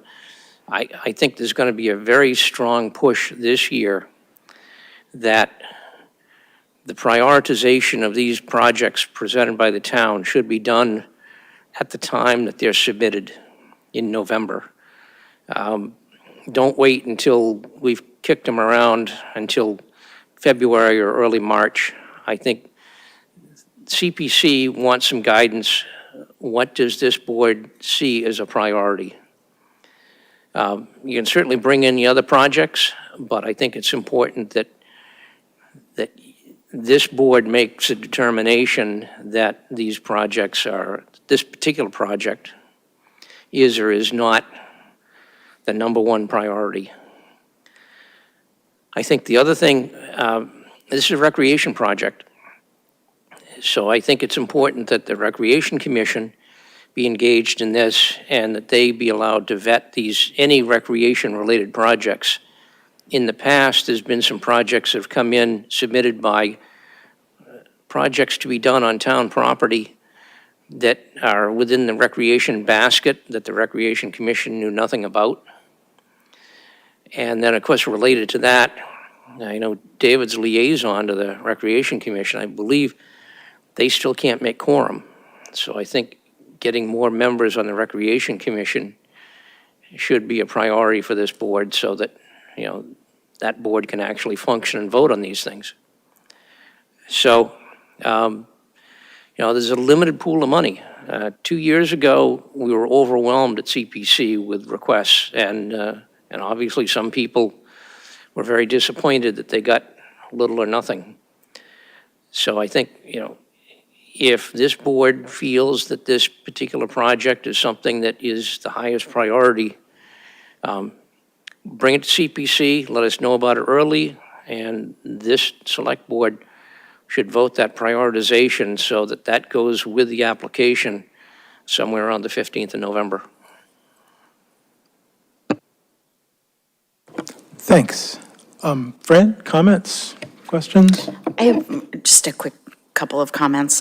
It's been amazing watching the whole process from start to finish, and I think what propelled this whole project was the removal of a dangerous dam. So, and hopefully on the flip side, we'll get a gorgeous park within 5 years. So I think the dam removal is key. Yeah, I also feel strongly committed to getting the full vision done. I had a couple questions that might help me understand how urgently we should make this, somewhere between 1 year and 5 years. So the first question is in phase one, the one that's currently actually funded, are there accessibility issues that don't get resolved until we complete the entire design? David's got an answer. Essentially, the park is not accessible until it's completed. There is no place to park. There is no way to get in and out of the park. The park is fully accessible when complete, but until then, it's like narrow without any walkways. Okay, so an able-bodied person might be able to walk there and then, sort of make their way through a meadowy kind of space. But other than that, That's right. Okay, thank you. That certainly raises the urgency for me. Another question related to that is, part of the drawing for the plan is to have a place for bicycles to go as part of, navigating the tricky, River Street area. And in Phase 1, are there still ways for bicycles to proceed on River Street without going into the park? Yes, I think the Phase 1 that will be completed within the next 3 months, hopefully, is not going to change the way that we use River Street from the current condition where it has a temporary one-way created by those big blocks. And that's going to be the condition there, certainly until the near future. Okay, thank you. That's all I got. Final comments, or Alyssa? I do have a final comment. Okay, Alyssa gets to go first. Thank you, Mike, for this update. Are there any changes in the final design? Because it looked to me like that black and white schematic maybe was missing a few of the pathways, or is it just something that I couldn't visualize? It does look like that, but it's just kind of harder to see in that black and white version. You're talking about specifically the pathways up closer to the west overlook. Yeah. It's a lot harder to see them But they're there. in that final design, but they are there, yes. Okay. What are the recreational elements that are going to be present for able-bodied people in Phase 1? You mentioned an outlook. Correct, yeah, so that west outlook, I can probably pull up a sketch of it quickly right after I answer this question, but to David's point, outside of that, there's the tail race preservation that is more kind of just delineating where that was and should be kind of a neat design, but no real recreational element to it. And then there'll be, the meadow and the lawn where you may go and throw a Frisbee or have a picnic or things like that. But outside of more specific recreational opportunities, I think it would require being a little creative about your park experience. Yep. And I can work on sharing that sketch right now. Okay. So the tail race is going to be there. Will it be walkable? I could walk on it? Okay. Yes, you can walk on it. All right. I think that is key for me because, serving on the Community Preservation Committee for 3 or 4 years, the general consensus among members is that they don't take kindly to phasing that's developed after the original application. And I am concerned about one of the 2 grants, and I don't remember which year it was or the amount, but one of the grants was designated recreation. So if that CPA grant is going towards this $2.5 million cost, there definitely needs to be a recreational element because it was designated as is in the recreation category. And I would definitely hope that we can find alternative funding sources, other grants, hopefully, besides going back to the CPC. Yes, please. Just to quickly respond to that, listen, I think that's a great point because we have so many buckets of funding and we have multiple buckets of CPA funding. We have been very specific about where we're putting those to be, and it may be the same one you're talking about, I can't remember, but there's one CPA fund source that specifically deals with the tail race preservation and historical elements of this park that we have had to move aside from the dam removal, right? Because we couldn't use that as our construction budget for the dam removal. So we've tried to be as intentional as we can be about where we're moving around that funding to make sure it's being utilized in the right place, and that we're, and that's why some of that stuff got carried in the base bid, because we had to use that money anyways. So that's kind of how that happened. And then my second point is I've shared that kind of sketch of the west overlook there, where people will be able to go up and walk and look over the brook and the nature area there, right here on the screen. All right, so that actually addresses my concern, so thank you for that. And I do agree with whoever said that the dam removal, I think it was Fran, is the top priority because it's a hazard. And I agree with Dean to have you or someone come to the CPC to present that before the applications are due. Thanks. Thanks, and to close us out, David Martin. Yes, thank you. Just a quick follow-up things I think some of these people said. So the goal for the base bid was to remove the dam and to set up things to not have to redo work. Not having to redo work was specifically important to me because I didn't want to waste the taxpayers' money. So I didn't want, during the removal of the dam, that we move all this earth over to the left, and then during the park construction, we move all the earth back to the right, So all the major earth movement happens in the base bid. Much of the movement of granite happens in the base bid. So it's just, I just wanted to be clear about that. As we move forward in CPA applications, we actually can have two of them. Council says if we separate things, we could have a historic request and a recreation request. Council says that we cannot mix those, so we can't have, a $200,000 request where we expect to spend $50,000 on historic preservation. We would have to have two separate bids and enumerate what each covered. And finally, part of the historic work in the base bid is not only to preserve the tail race, but also to have, we're paying a consultant, Gray and Pape, to observe all the excavation. And, so in that case, there's a consultant on site every time we dig below grade in case an artifact is revealed by the excavation. And of course, that costs money to have a person there all the time that a shovel is digging below grade. So I just wanted to emphasize that, but you don't get anything. I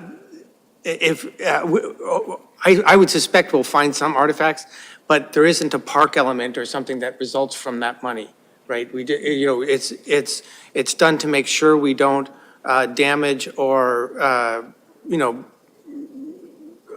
otherwise ignore historic artifacts that might be there. It's there to to preserve them, possibly excavate them, whatever the consultant recommends. In some cases, things may not be able to be removed, but then we could put cloth over them and recognize where they are. I just wanted to say that that's money, important money spent, but something that we don't get a park element out of when we're done.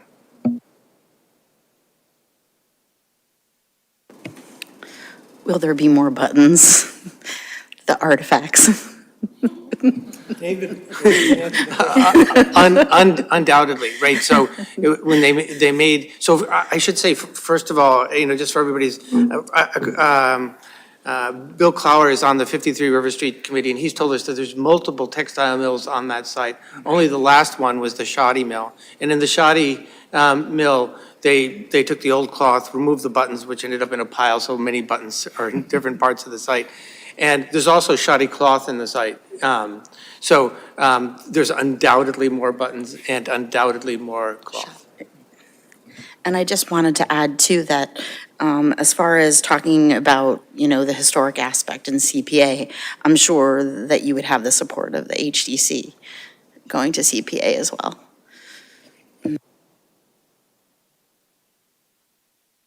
Okay, that's that one. Sometimes it's good when we leave an agenda item to make sure we understand some of the follow-ups. So the follow-ups I wrote down included that we'll hear back from the town manager at such time as there's a funding strategy. We'll also hear back from staff when there's a CPA application ready, and there's a request that when we have all of the town's CPA applications, that we do our prioritizing at that time. And then also along the way, I heard, gosh, we need more people on that rec commission. So if you're listening, it's a cool commission, you'd like to join it. Thank you. Any other follow-ups on that? I just have a question. Dean, were you suggesting that the prioritizations be included in the applications before they're submitted? I think at the time of submittal, 15th of November or whatever, I think a memo from the town manager putting out the prioritization, and obviously, there's going to be a couple of buckets. There'll be one bucket that'll be recreation. There'll probably be another bucket for if there's any historic preservation projects on town facilities. So, within those broad categories, but I think it's going to be really helpful if we know that going into this. And that prioritization comes from this board? Yes. Okay, thanks.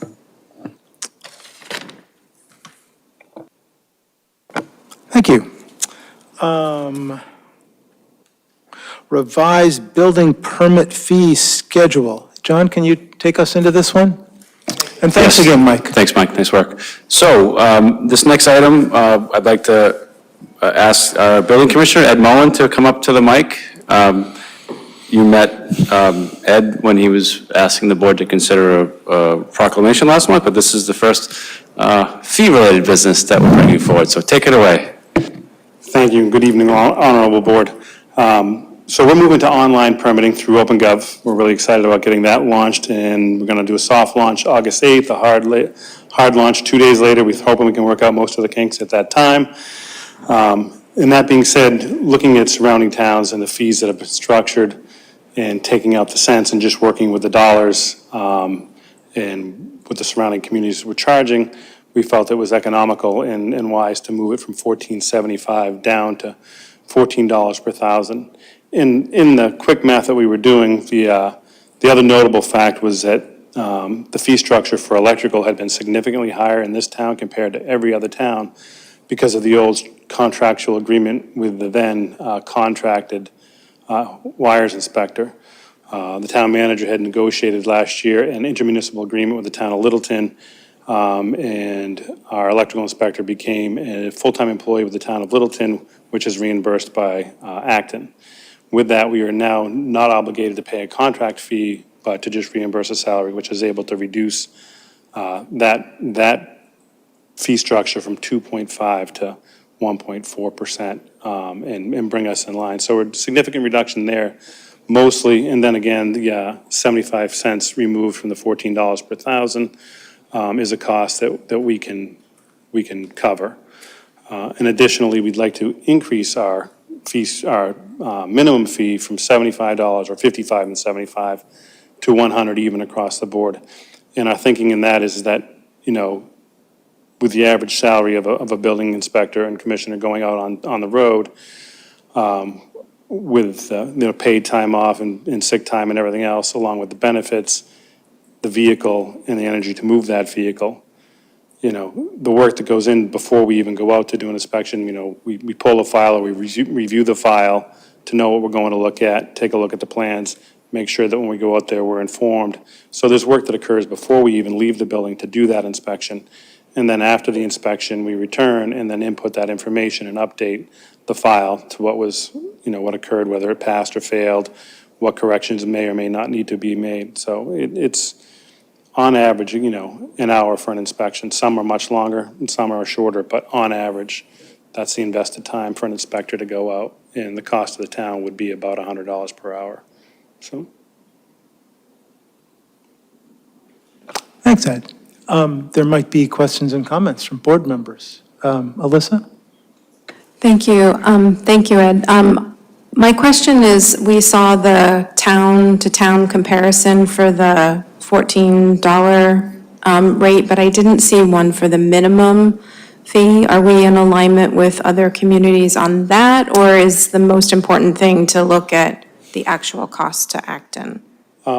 So I can tell you that we're actually in line with Littleton, because that's the fee I established when I was there, was $100 minimum. Concord's slightly lower, but I don't think they've visited their fee structure for 4 or 5 years now, so maybe longer. And the other towns, I'll be honest, I didn't look at those, so. Thanks. David, any questions? No? One question I had was whether for the building and sheet metal, is that also proposed to go down to 14? Right now, it says it's in red, 1475 per 1,000, and I wasn't sure if that's before the change or after the change. So the fee schedule structure is going to be really simple. It's going to be $14 per thousand across the board. Great. Plumbing, electrical, gas, sheet metal, mechanical, building, renovation. Our goal there is for the launch to make sure that we're hitting all of our buttons when permits are coming in. I think down the road, we can visit some of the adjustments that we might want to make, but for now, I think this is the best way to launch. Great, thanks. And the last question was, where in this schedule is work for a home electric storage system, like a battery? Is that considered part of the wiring work? So energy storage systems are actually regulated by the fire department under NFPA 855. Yeah. So it's their jurisdiction. We go out and support the fire department in those, so it's their permit and an electrical permit as well. Okay, thank you.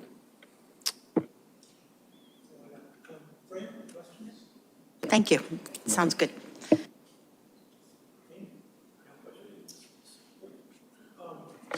Then I'd happily consider a motion to accept this revised building division fee schedule. Any second on that motion? Oh, So John has a moved. concern about the way I've expressed this, perhaps. It's not that at all. No, okay. But since I have the mic, Go for it. John? I just wanted to recognize Ed and the team in building division. Part of this effort is to help with our launch, but it's also to simplify things for the residents and builders and everyone that's out there. And so in the packet, there are 2 documents. One with a lot of different colors on it, red being a prominent one, is the current schedule.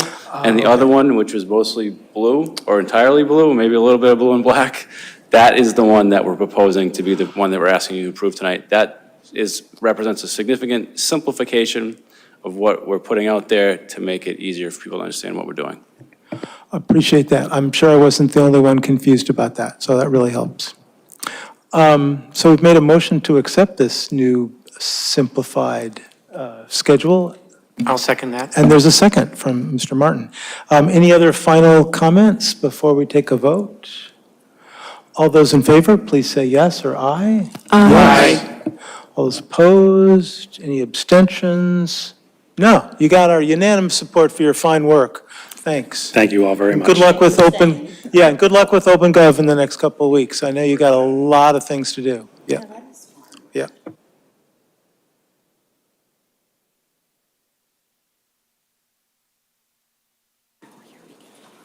Yes, Fran is mumbling because the next agenda item is going to be introduced by her. It's called Approve Amended Charge for the Human Services Committee. Are we going to hear from the public first? Not yet. First, I want you to sort of outline what we're talking about, and then we'll hear from the board and from the public. Okay. So I am the liaison to the Human Services Committee, and it has seen some bumps and bruises over the course of the past few months, and we are revisiting the charge to accommodate and streamline the committee a little bit more. And I guess this is what we have on the screen, is the new amended charge, which some of I'm a little confused by I think the highlighted portion and the changes are in the commented area. And they're ever so slight. So the first one is to okay, basically so extends it to provide outreach, to include a goal and priority to provide outreach and education to increase visibility of the human services departments Jim. Yes. and the services available to residents. Yeah. And I'd love input from the board after. The second change will be the committee members, and it's the committee shall consist of 10 members appointed by the select board, including 5 at-large members. And the remaining members will include designees nominated from the Council on Aging, Commission on Disabilities, Nursing Services Advisory Committee, Recreation Commission, and Board of Health, with each term of members would expire in no more than 3 years at 3/5 of at-large members, may expire in any given year. Desirable qualities, experiences for consideration includes. If the board does not appoint a member of one of the town committees, the committee may recommend a resident at large with subject matter expertise to fill the vacancy. And the third amended is a quorum will be satisfied with the majority of members currently appointed. If the board does not appoint a member from one of the town committees to the Human Services Committee, the seat will remain open. The recommended is include as long as the number of committee members appointed is not less than 5 at any given time, which we are currently less than 5 right now. So the number concerns me just a little bit. And I would love input from the board.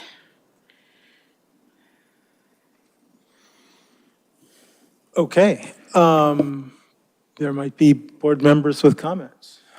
Hey, we're down to 4 people. Okay, I missed that move. Okay. David? Yes, just for my clarification, because, and I didn't go back, and I'm sorry, I didn't go back and look at the old charge. We are adding all the things that are in red here, including the main text and the commented text. Is that correct? Or is the commented text not in there and it just I just want to clarify what is in the new charge. So I was under the impression the new charge is, sorry, the commented column. This is really close to the old charge. Okay, so basically the main text here is the old charge, and we're just appending text to these sections. Yes. That's in the comments. Excellent, I understand. That was my first impression, and then when you were reading the whole thing, I was wondering whether it was the other way. I think this is good. I'm not sure I would do that last one, right? If you get to a point where you can't meet, you can't dig out of that hole. And so that's where that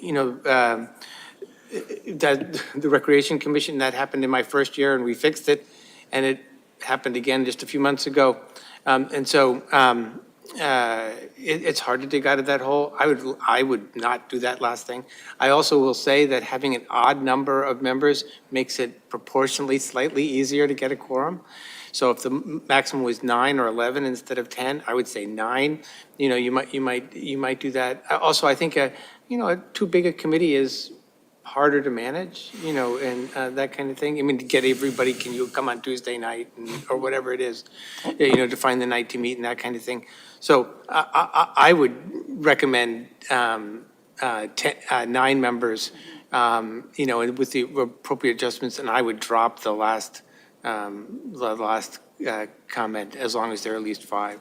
That's just my feedback. I don't really have an objection to this as written. I just think it's more practical the other way. Do you? John? So I think the concern that we have, or that I have, I guess I could say, with the last sentence as it currently stands, is that you could have, like, right now we've had 4 or 5 people withdraw from the committee. If all but 2 people withdrew from the committee, the way this is written, the committee should still meet and the quorum would be 2. And I don't think that's the intent of I don't think the board intended to do that. I think my thoughts were the board wanted to bring a group of people together to try to work through ways to improve our community in the way that we provide services related to human services. And I can't see a scenario where getting a committee down to 2 would be helpful in that effort. So that's the only reason that we put a minimum. It's to kind of counterbalance that language, which I think is very helpful if you're down 2 members, but if you're down 6, I think it might be counterproductive. Thanks. Other comments? Hey, Dean, you're back. Yay. So, yeah, I agree with David on, I think it always makes sense to have an odd number of members on a committee, so I think 9 probably is a reasonable sized committee. And as far as the minimum number, I think, it's important that this committee be large enough that it's getting information from a wide range of folks throughout the community. And if you've worked a committee down to only 2 people, I mean, that's not a broad range, that's not representative of the entire committee. And I think that's important if any work that's being recommended by this committee moves forward for funding or something like that. You really have to have the credibility that you've got input from all sectors of the community and not just 2 or 3 people. So I think having the 5 seems very reasonable, and I agree wholeheartedly with John on that. We really need to make sure that there's broad support for this committee and broad points of view brought forward. Thanks, Dean. Before we get any further in the details, wanted to have an opportunity for resident input. And look, there's someone in the audience. Would you like to say something?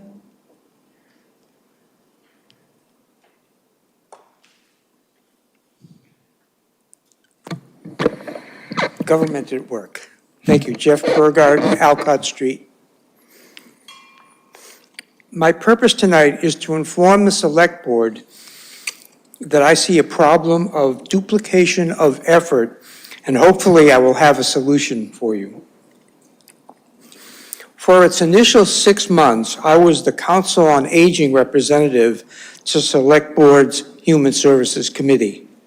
In my opinion, the committee's biggest first goal was and is to communicate and match the needs of Acton's residents with the local human service providers that can meet those needs. After leaving the Human Services Committee, I was very, very recently approached to give my advice to the United Way in a new project that they have been hired to accomplish by the Acton Boxborough School Committee. The United Way has been tasked to create a database that will be used by volunteers sitting in the AB School Administrative Building that can match human services needs of the AB residents with school-aged children with the resources of the human service providers. Sounds familiar. It did for me. So I believe that we are now in danger of creating 2 separate databases in our town. Worse, there will be 2 different contact points for people in need, and local service providers will be approached by 2 separate organizations to provide information on their services for Acton residents. But we are in luck. Both projects are in their very early stages. I also believe that the town going about this worthy task alone is not an optimum solution. And you have to agree that a large majority of human services needs in our town are needed by families with school-aged children. So what can we do?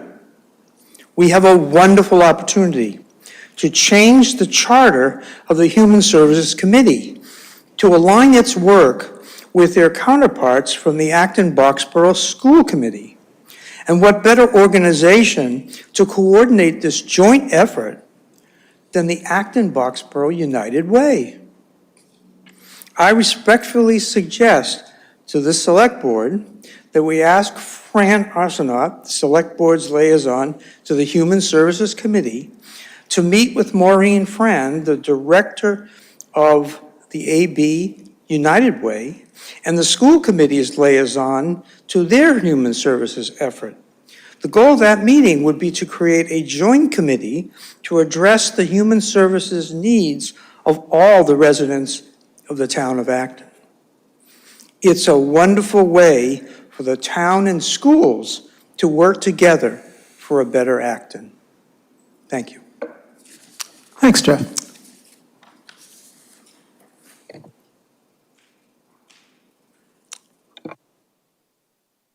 Okay, so I think we can now hear from each other either on how to proceed with a specific, someone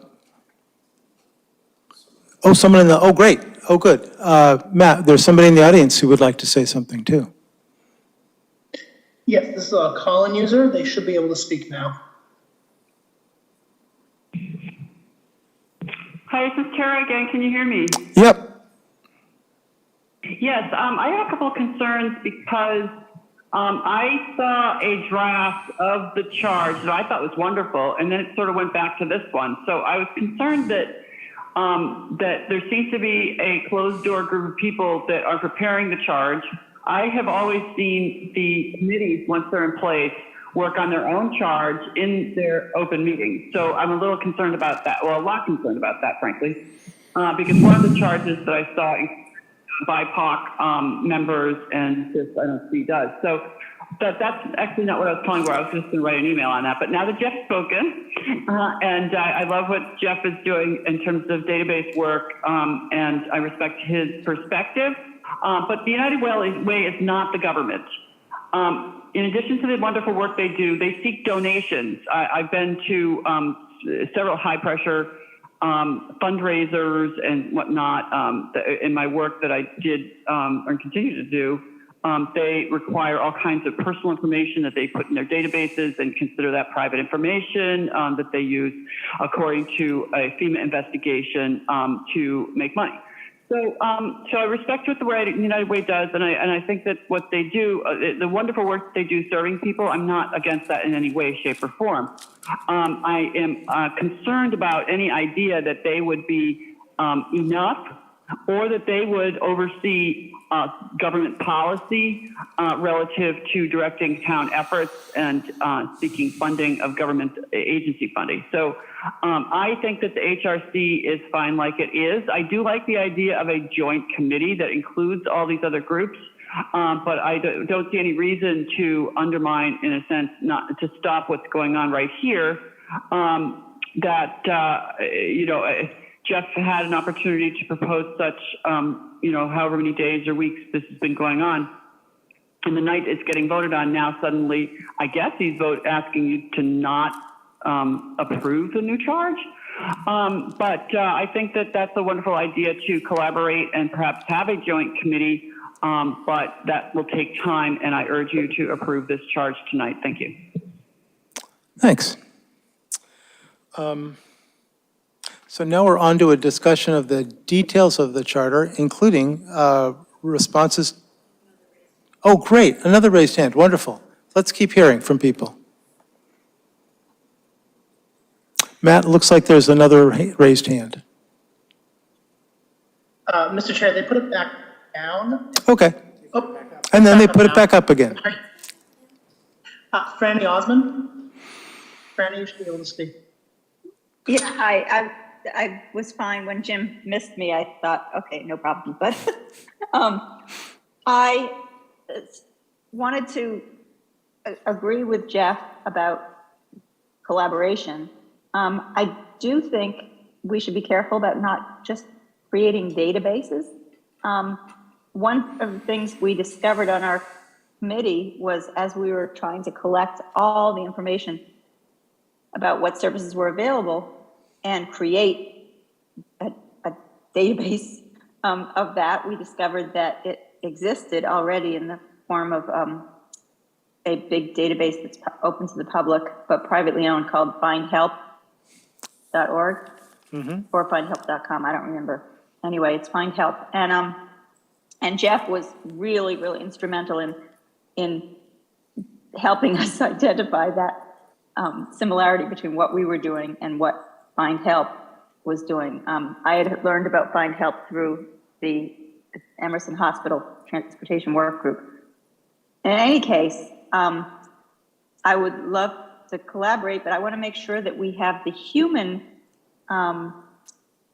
knowledge in there, and that we also don't try to just replicate what our staff is doing. If we have human services staff, I want to make sure that they continue to be involved as they have been in the Human Services Committee so far, because we don't want to just be sending people off, look this up in the database. But I agree with the collaboration. And also, I am fine with the charge however it goes. But I was sort of daunted by the idea of getting 6 people to the committee when I was at our last meeting where there were a lot of resignations. So I'm in favor of trying to figure out a way that we could meet with slightly fewer, maybe just lowering the number, but I'm going to let you all deal with that. Thank you. Thanks, Franny. Okay, now we have a chance to talk about either the details of the charter or respond to any of the fine suggestions we've gotten from residents. And I would tend to look to you first, Fran, because you're in the middle of this, but if you want to wait to hear from other board members, that's fine too. I'll respond to Jeff, and I know that collaborating with the school and Acton Boxborough United Way is definitely a must. I always think the school really does their thing, and we were on the town side doing our own thing. And the database, although a very great idea, was just one task that the committee was really throwing ideas out. There were a whole host of other, ideas of how the committee could help and support our human services director, coordinator. So the database was sort of one little component, and hopefully we can find something that will work to compile all of our services in the town. Is that an answer? Thanks. No, that's And you're saying that cooperating with the United Way Yes. and the schools could Yeah. fit within this current charter Yes. as part of a way that one might accomplish some of the mission. Yeah, got it. And I am concerned as well about a higher number. I loved to see the 7-member number, and if more folks wanted to join, that would be great. I don't know, 9 is great. And I also, the last paragraph, I would like to see stricken as well, but. Got it, okay. Thoughts from other board members about the revised charter? David? So I would just like to clarify here that this committee has no intention of dealing with individuals. Is that correct? Okay, thank you. I just wanted to reassure myself there. I think that this committee, and I would be happy to add another point after point 5 that says should coordinate with similar groups. But I don't think that we should, well, certainly this committee is not charged with creating another committee. And it's not, it cannot be charged with creating agreement on behalf of the town. So those things can't be done, but I have no problem, and it makes sense to coordinate and make recommendations to the board if something, should be done, right? If there's something that open, I think those ABUW and the schools district and the town also serve different communities of people. And so it's not, I don't think we necessarily gain. I think we gain by coordinating. We don't necessarily gain by making them all one. My concern on that last paragraph was just to have a way to dig out in case one of these things happens, right? I actually agree with Dean. We want to have a broad spectrum of people on this committee. And, you know, I would be happy if something like this said, with, you know, if there's fewer than 5 people, the main focus will be on recruiting new members. I know of other committees that have gotten really low, and the kind of their first order of business is to how they can get people to apply to the VCC, et cetera, and go through the process.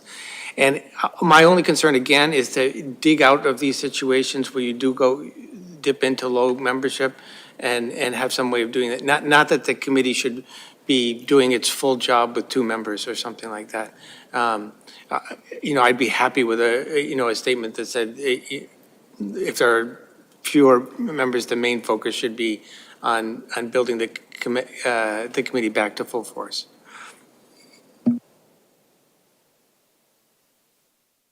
Thank you. So I have a question about the first large pink paragraph about the membership. So when the 250 committee was created, and some other committees that are not coming to mind, there are a number of other committees that send a representative to that committee. So am I reading this correctly, that there needs to be a member from Council on Aging, Commission on Disabilities, Nursing Services Advisory Committee, Recreation Commission, and Board of Health? Or are those just, we would like to draw members from those committees? So the original charge, which is shown here, the very last sentence of the original charge says, if the board does not appoint a member from one of the town committees, the seat will remain open. So that was, for example, nursing didn't have someone they wanted to put forward, and this charge as written allowed that seat to remain open. The change that is in this draft document is to offer the opportunity for that committee to recommend a resident at large for the board to consider in its place, which is, I think it's relatively new concept, but it's just a way that I think the intent here was to get stakeholders or people representing different advocacy groups that the town already has. And this would be a way to allow them to participate even if they don't have the time themselves. Okay, thank you.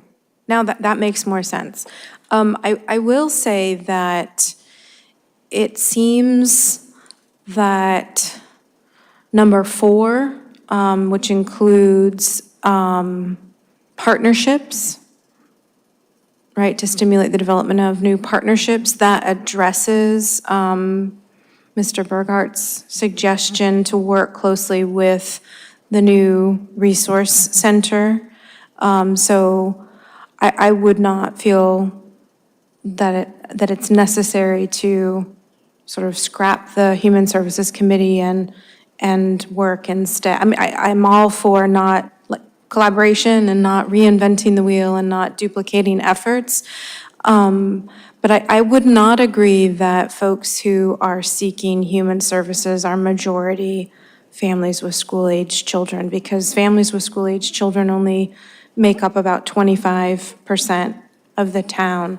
And, you know, I used to be a family with school-aged children that was not connected to the school district because we were homeschooling, and there are folks that are in private schools. And unfortunately, I missed the training last week because I was interested in volunteering for this resource center. So I'm thinking that they're going to open it up to other families besides families with students enrolled in the district. But I don't know that for sure. So I am comfortable with the charge as written, and I'm also comfortable with an adjustment to the maximum number to have it be an odd number. And I think that I agree with David that the order of business for a committee that falls below 5 or 6 or 7 members would be to recruit new members, but it can still operate as a committee.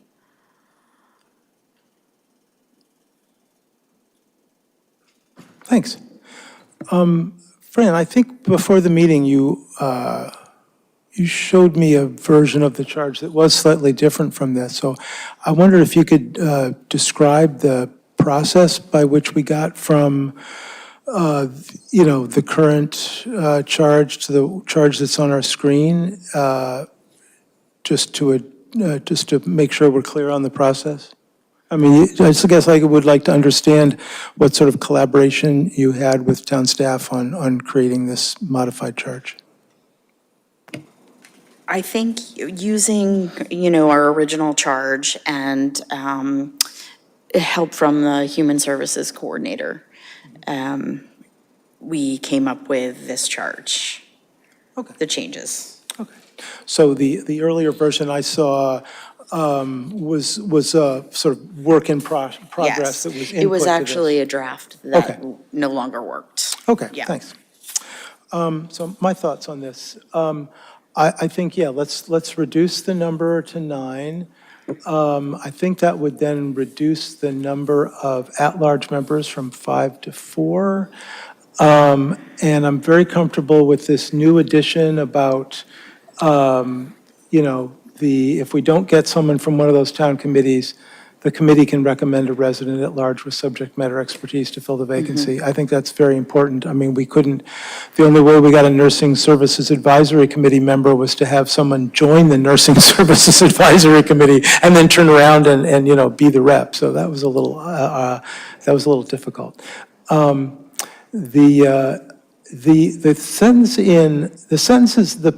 clause in italics, where it's talking about consist of 10 members, I think it's missing a period or two. I think it's not coherent English, but I think I know what it means. So I don't think we absolutely need a change, but I wouldn't mind approving this with the notion that there could be minor copy edits to turn it into English. We're basically trying to say too much in one sentence about the distribution of terms, the terms to make sure they don't all expire in the same year.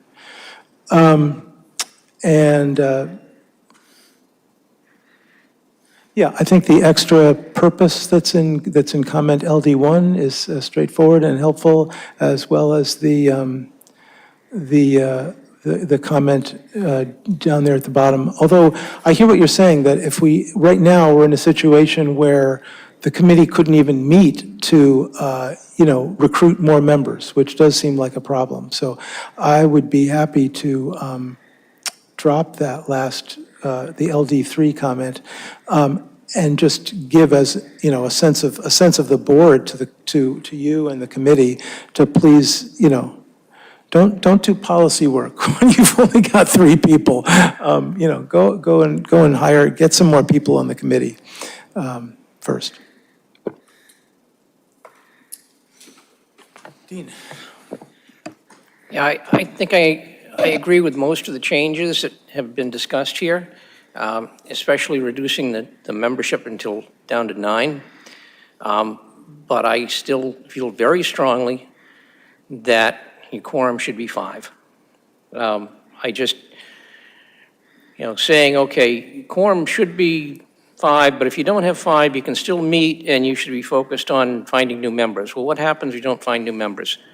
And what kind of credibility does a committee of that size, could you ultimately end up with a quorum of 1? If considering this particular committee, it's had kind of a rough road of keeping members on board.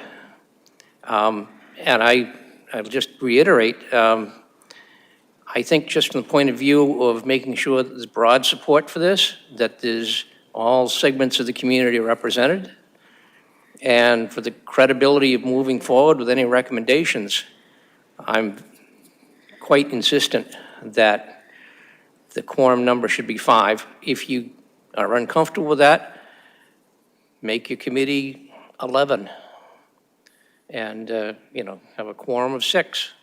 But I definitely think that, that you don't want to get in this situation where there's 2 people sitting in a room talking back and forth and attempting to make policy. And I think it's incumbent not just on the Human Services Committee, but on the Select Board and the VCC to recruit new members. To a certain extent, I don't agree with the idea of a committee going out and recruiting other people, because the people they might recruit might end up looking a whole lot like the people that are already on the committee. I think there's a natural prejudice that way just because those are the people you talk to. So I think it's important not that the Human Services Committee recruit new members, but the Select Board should be an entire town-wide process to represent all aspects of the community. David? Yeah, I'm okay. In keeping comment LD3 in there, then it just falls to the liaison to recruit new members, which is not unusual. It's just, I think, easier if the committee can meet, but it just falls to the liaison to do that. And the liaison for we have many other situations where where we have a temporary commission or something like that, where the liaison does all the recruiting, and so that's certainly possible. So I just thought it was easier, but anyway, if it's a concern, I'm happy leaving comment LD3 in there.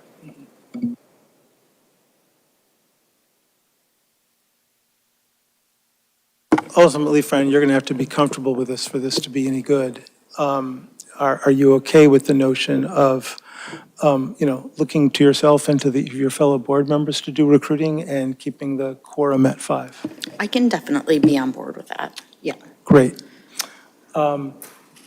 It just means we can't meet. Yeah. So this doesn't say quorum of 5, it says minimum of 5. Yeah, minimum of 5.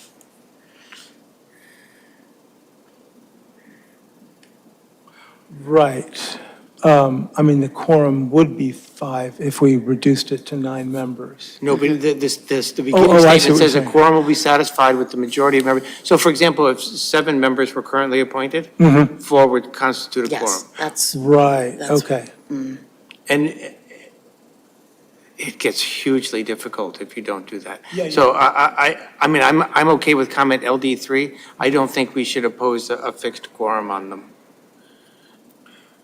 Got it. Basically, if you remove the statement, a quorum will be satisfied with the majority of members currently appointed. All you have to do is remove that. Then the quorum is a majority of members in the charge, which we're saying would be 9. Members in the charge would be 9, so the quorum would be 5 anyway. Right. So if you delete that first sentence in the last paragraph, the quorum is 5. Leaving that sentence in there, the quorum is the majority of, so if 7 members are currently appointed, the quorum is 4. And then adding comment LD3, which John was advocating for, and Dean also made comments about, then you can't have fewer than 5 members. Got it, okay. I was confused between number of members and size of quorum. Okay, got it. Alyssa? Thank you. I think that because we are editing it to be 9 instead of 10, then the phrase about the terms being staggered, 3/5 of at-large members, I'm not comfortable with the phrase 3/5 because of what it refers to in the U.S. Constitution anyway, but you can't have 3/5 of 4 at-large members, so we should just take that out. But I'm comfortable, approving it with the, like you mentioned, the grammatical edits that might have to happen later to make sure it is clear. Okay, so there's grammar and math that can be fixed afterwards in that paragraph. We keep comments LD1, LD2, and LD3? Okay. That sounds like I just made a motion. And there's one hand raised. Oh, and now there's a hand raised, too. Hi, Matt. Why don't we hear from people? Yes, Mr. Chair, the first person is a Colin user. Mm-hmm. They should be able now.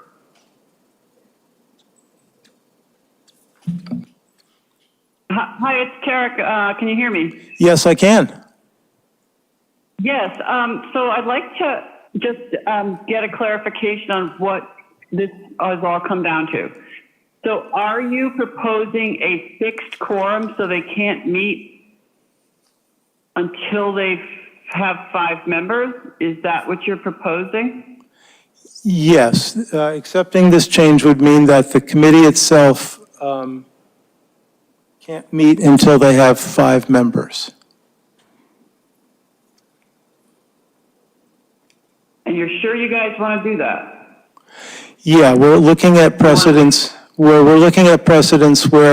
when committees get very small, the committee liaison reaching out to whoever they want to have help them with, like fellow board members and the committees that have to assign people, works to bring the committee up to a reasonable minimum size.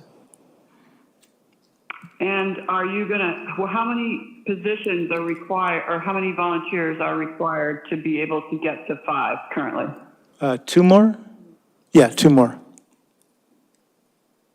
And so are you all committing to helping find members? Are you excited about what this committee can do so that you will help them get to 5? Or are you saying that you're not very happy with what the committee has been doing and that you're okay with them basically becoming shelved? Ooh. If they can't find. Is that a question for you? Well, we might each have different responses to that question. I'll say I'm enthusiastic about this committee, and maybe at the end of this discussion we can, verify our level of enthusiasm. I'm certainly planning to ask Fran how I can help with the recruiting process. We have a motion. I've forgotten whether we've gotten a second yet. He hadn't, but I'll second. Okay, great. There might be additional comments people want to make before we take this actual vote about either the motion or their general enthusiasm about the committee or whatever they want to say. Alyssa? I just have one question. Was the DEI director involved in the crafting or review of this charge? I'm not sure about that. No. I talked to her about it. Yeah. Okay, thank you. Oh, and I'm enthusiastic about recruiting volunteers because I think that this charge is a very exciting one. It's definitely necessary to advocate for and increase awareness of and access to human services in the town. David? I think certainly for me, and I think it's true of all of us, we would not be so passive aggressive as to try to make this committee not work, right? And if we didn't want the committee, we would vote to remove the committee. But the fact that we're reviewing the charge and voting on a new charge, I think we're all, we'd all like the committee to be there. I mean, I suggest that, Fran work with another member of the board to, collaborate with another member of the board to try to get the committee back on its feet. Yep. Thanks. My only last comment, I don't think I commented on Jeff's comment, but just to say it's great that United Way is doing this work, and I'm sure there'll be good cooperation. The committee also has this charge to make policy recommendations to the board, which is a unique role for the committee. So I think there's value for both committees individually as long as they cooperate. Jeff, you got a final comment, it looks like. Thank you for letting me redirect or whatever it is called. Perhaps I wasn't clear. The United Way is just a coordinator. They were hired by the school committee to help them do this. So it's not the United Way's project, it's the school committee. And what excited me was they were going to have people on the ground. They were going to have a place where somebody would be to answer questions for people and, like it was perhaps earlier suggested, and open it up for people who didn't have school kids, but there would be a place, a person sitting somewhere. One of our concerns on the Human Services Committee was, well, what if you don't have a phone or a computer and you don't know how to do these things? You know, can you sit with somebody and they could press the keys and get you the information? And I was an advocate for this Find Help because they've already got a platform that has hundreds of languages, and, you know, all we need to do is sign up service providers, and some of the ones in town are already on Find Help, and encourage and teach people to help be users of that database. And so it's a win-win, great opportunity, and quite frankly, as a citizen for over 40 years, I don't see the town and the schools working together too much. And, you know, it really would be nice to see hand in hand a committee of people, much the same as this has representatives on the committee that are defined, that had certain people from the schools and certain people from the town, and it was a super committee, and they all were focused on one thing, getting human services to the residents of town, whether they have kids or not kids. And and I think town committees have certain skills, and I know the school committee has committees that really have certain skills. And so that's why I wasn't expecting that I would prevail, but I did feel that it was necessary, since it was a timely discussion of the charter, that I bring forth that here's an opportunity, guys, to really form a joint, it's like the fighting the war on poverty, and you get the whole town involved. So anyway, thank you for listening. Yeah, no, thanks, Jeff. I mean, it suggests we have an opportunity in some of the at-large member recruitment to, reach out to people in the schools. And now there's one more online. Matt, I hear a rumor that there's one more person that wants to say something. Yes, Mr. Chair. Franny Osman. Franny, you should be able to speak. Yes, hi. I want to make sure that we don't just let the difficult dynamics that happened on this committee just go by the wayside. Being on the committee, I was very perplexed and bewildered and confused about exactly what happened and exactly who was feeling what way and why people resigned. It just feels to me like there was issues that I thought should be addressed, and maybe have a discussion that included the Wanjiku and maybe Human Services Department, and just have a conversation with as many people as possible to try to sort of analyze and try to improve ourselves based on this. I don't want to just change the specific numbers of the committee and move on, because I think we have some challenges listening to each other and understanding each other. Thanks, Franny.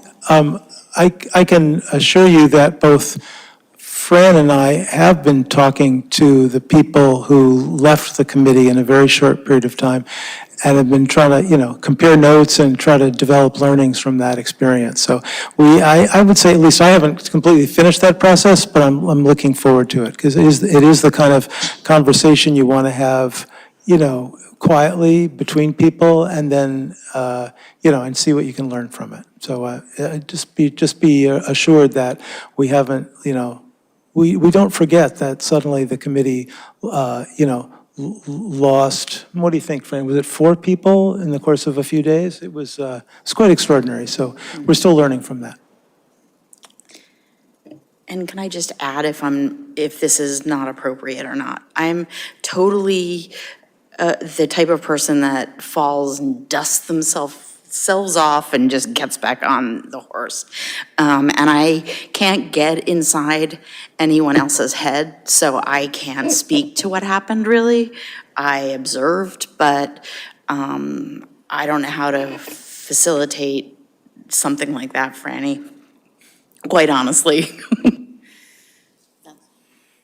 Okay, I think we had a motion on the table, and we didn't actually vote on it yet, right? Is that what people think? Okay. So any last comments before we vote? Okay, all those in favor, please say yes or aye. Yes. Aye. All those opposed? Any abstentions? Okay, we have a unanimous sense about how to move forward with the charge of the Human Services Committee and next steps with recruiting. So thank you, everybody. Hey, there's one more item that's not a consent item. Designate a representative to serve on the MBTA Advisory Board. So with this item, this started because I got an email from the MBTA that said, as the chair of the select board, we're looking forward to having you at the next MBTA advisory board meeting. And I said, what? So I asked John to look into it, and staff came back with a memo that indeed said that, yes, this large I don't know, what do you think, 50 cities and towns advisory board does have, as members, includes select board chairs and perhaps mayors of other cities. I put this on the agenda. I alerted the Transportation Advisory Committee, and I alerted my fellow board members. And maybe, David, you could tell us a little bit about this committee and tell us a little bit about what you've done on it so far? Because you've been attending a lot of these meetings, and you were our rep at one point. I was the rep for a really long time. Maybe even 10 years before I was chair of this board. And when I became chair of this board, I had enough to do, so I relinquished that opportunity. So by default, the chair of the select board is the representative. The chair can the board can designate anybody that they'd like. I think it kind of makes sense to have someone on the board as the representative. I have attended almost all the meetings for the past 15 years or so. It's really rare that I miss a meeting. They used to be all in person downtown. Whether they return to that at some point, I don't know. Right now, they're virtual. The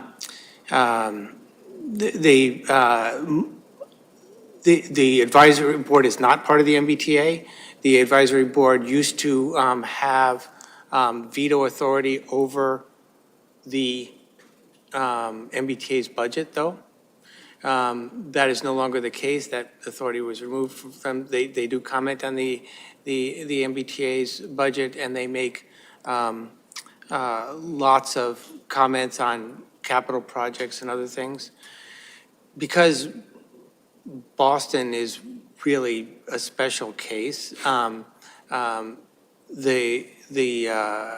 advisory board is composed mostly of towns. There are a few cities, but mostly towns, and most of them are commuter rail communities. I think it makes sense going forward. I didn't realize until this year that we had the MAPC on our liaison list. I think it probably makes sense to put the advisory board on our liaison list every year and choose one of us to be the liaison. And then the town should write a letter on behalf of the chair designating that person as the rep to the advisory board. Thank you. When I sent this note out to the Transportation Advisory Committee, which seemed like the natural, if we were to have a committee rep on the MBTA board, it seemed like that would be the committee.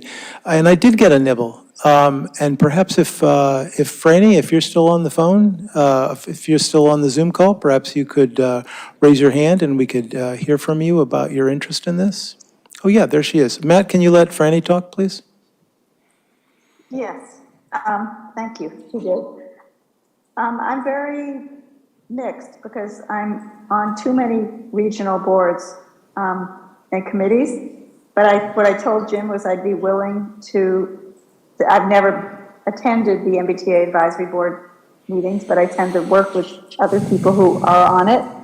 So I'd be sort of curious and interested to attend, so I'd be willing, but I said maybe I should try that out for about 6 months and see if it made a difference. But I would be thrilled if maybe one of the select board members did that, because it's nice to spread out the awareness of the transportation environment. So I would be happy to take back what I said to Jim, which was, yeah, sure, I'll try it for about 6 months.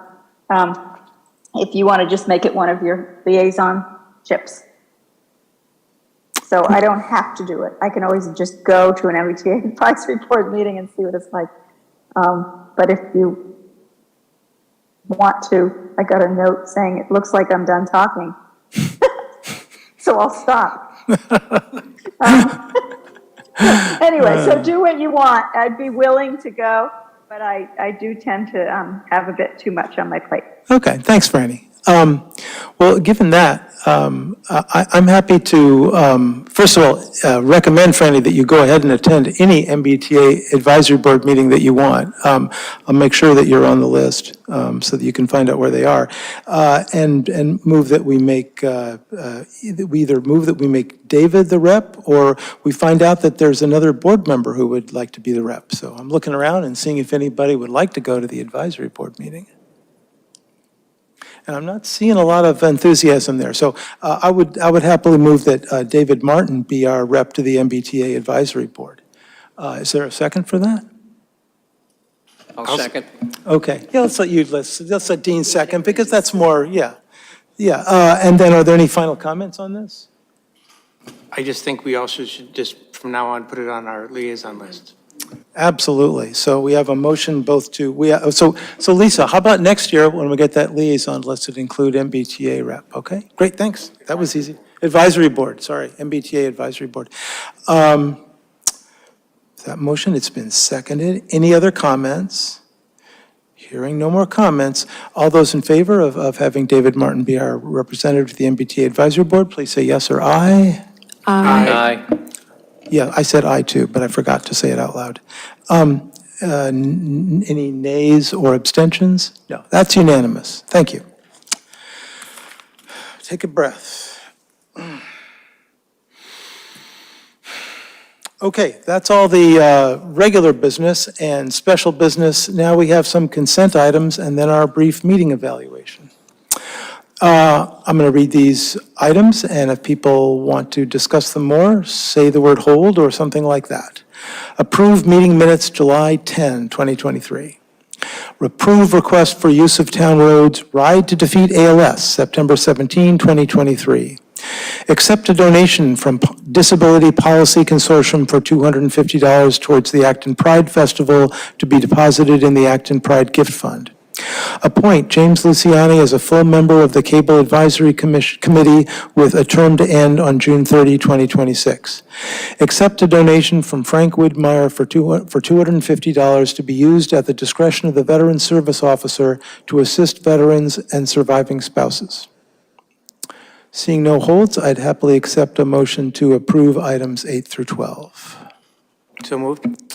A second from someone? Second. Okay.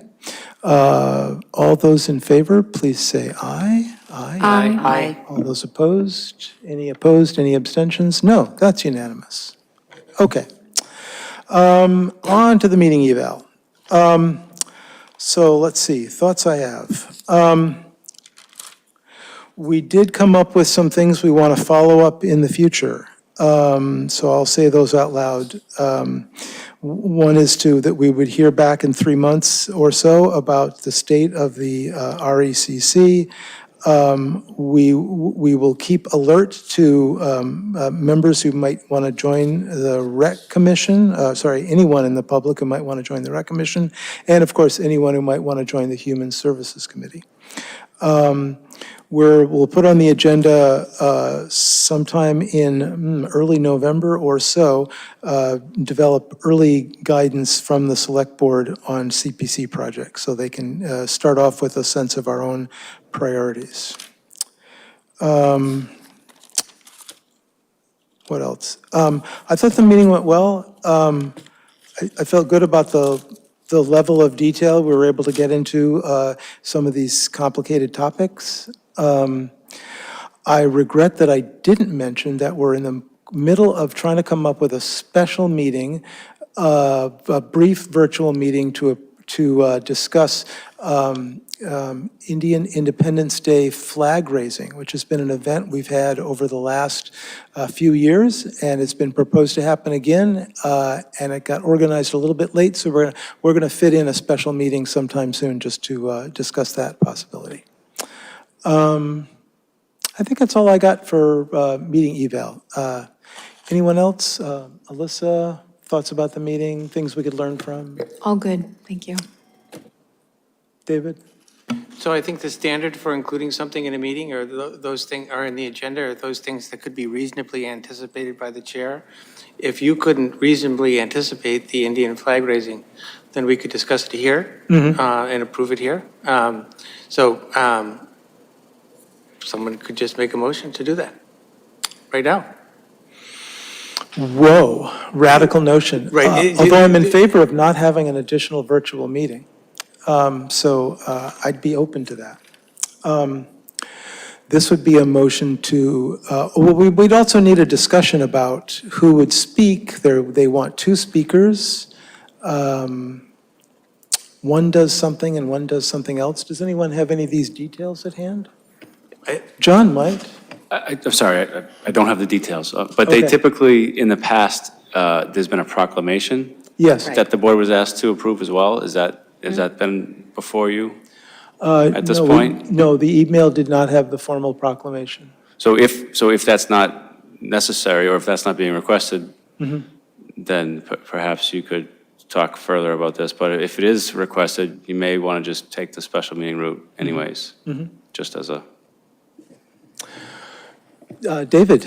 As I say, I think somebody read the proclamation and somebody pulled the flag rope. Yes, that is my memory. Those are the two activities. I'm happy to do either of those things, but I can't attend a meeting at the proposed time. But if you guys all attend, if you want to assign me to one of those things, I think I could do that. So, and if we don't want to do it today. Okay. Any other volunteers for potentially playing a role in this, or comments on whether we should be discussing this at all today? I'm happy to play any role as well. What are you asking? Sorry. Yeah, it's late and I'm tired, so I'm worried about not quite doing this right. But I will say that I think David makes a fine point that this was not an item that could have been reasonably anticipated at the time we came up with the agenda, and it's urgent. So it sounds like we would, the motion would be to approve the notion of having the flag raising, which would, for the 24 hours, for the day, would replace the which flag out in front? The state flag or the? Yeah, replaces the state flag. And that we will provide people to play those roles. And it looks like it would be David and Jim who have volunteered so far. So if that long rambling thing could be a motion, I'd be happy to get a second. So moved.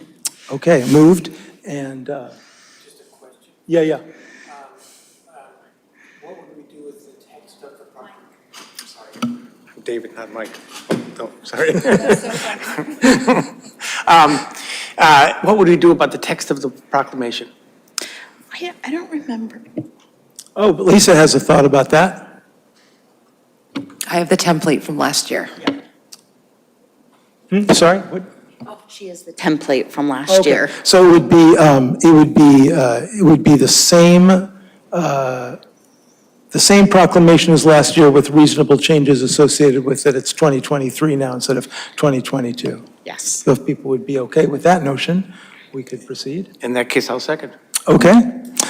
Any more discussion about this exciting last-minute motion? Alyssa? I am also available that day. Great. To attend Good. and/or hoist the flag. If you don't need my hands or speaking, I'm going to attend anyway, so. Great. Okay, so we have all sorts of options for people who will be present and potentially be able to do things. That sounds like the sort of matter that we could settle as a matter of logistics by email outside the course of a meeting. Is that Does that seem okay to you, John, as sort of our, oh, Lisa, can we settle the question of who exactly is going to be raising the flag and who exactly is going to be reading the proclamation by email? Okay, we will do that. Really sorry to keep interrupting, but No. maybe I am saving us a meeting. Okay, yes, that's good. The only thing I think we actually have to vote on is issuing the proclamation. Okay. That's the most important part of the vote, and so that has to be part of the motion. Okay, so we are amending this motion so that it includes approving the proclamation, yes. And I think you made this motion, did you, Fran? So So you're amending your motion? I'm amending the motion Okay. to approve the proclamation and what else? That's good. No, Yes. you're amending it to include improving the population, and I think you did the second? I will re-second. Okay, okay. Now we've got an amended motion that's been made and seconded, and any more discussion? No? All those in favor, please say aye. Aye. Okay, we got that. So no special meeting as far as I know. Great, thank you. Any other comments about the meeting eval? David? No. Okay, I don't either, but thank you for going ahead with the Indian Flag Day. Fran, any motions, thoughts about the meeting? No, I thought the meeting went well. That's a thought, I appreciate it. Dean? Yeah, I think, there's some complicated and potentially contentious issues, and I think we resolved them all pretty well. So I thought it was pretty successful. Great, let's keep doing good things. Final motion? I move to adjourn. Okay, is there a second somewhere? Second. Okay, all those in favor, please say aye. Aye. That's everybody, we're done.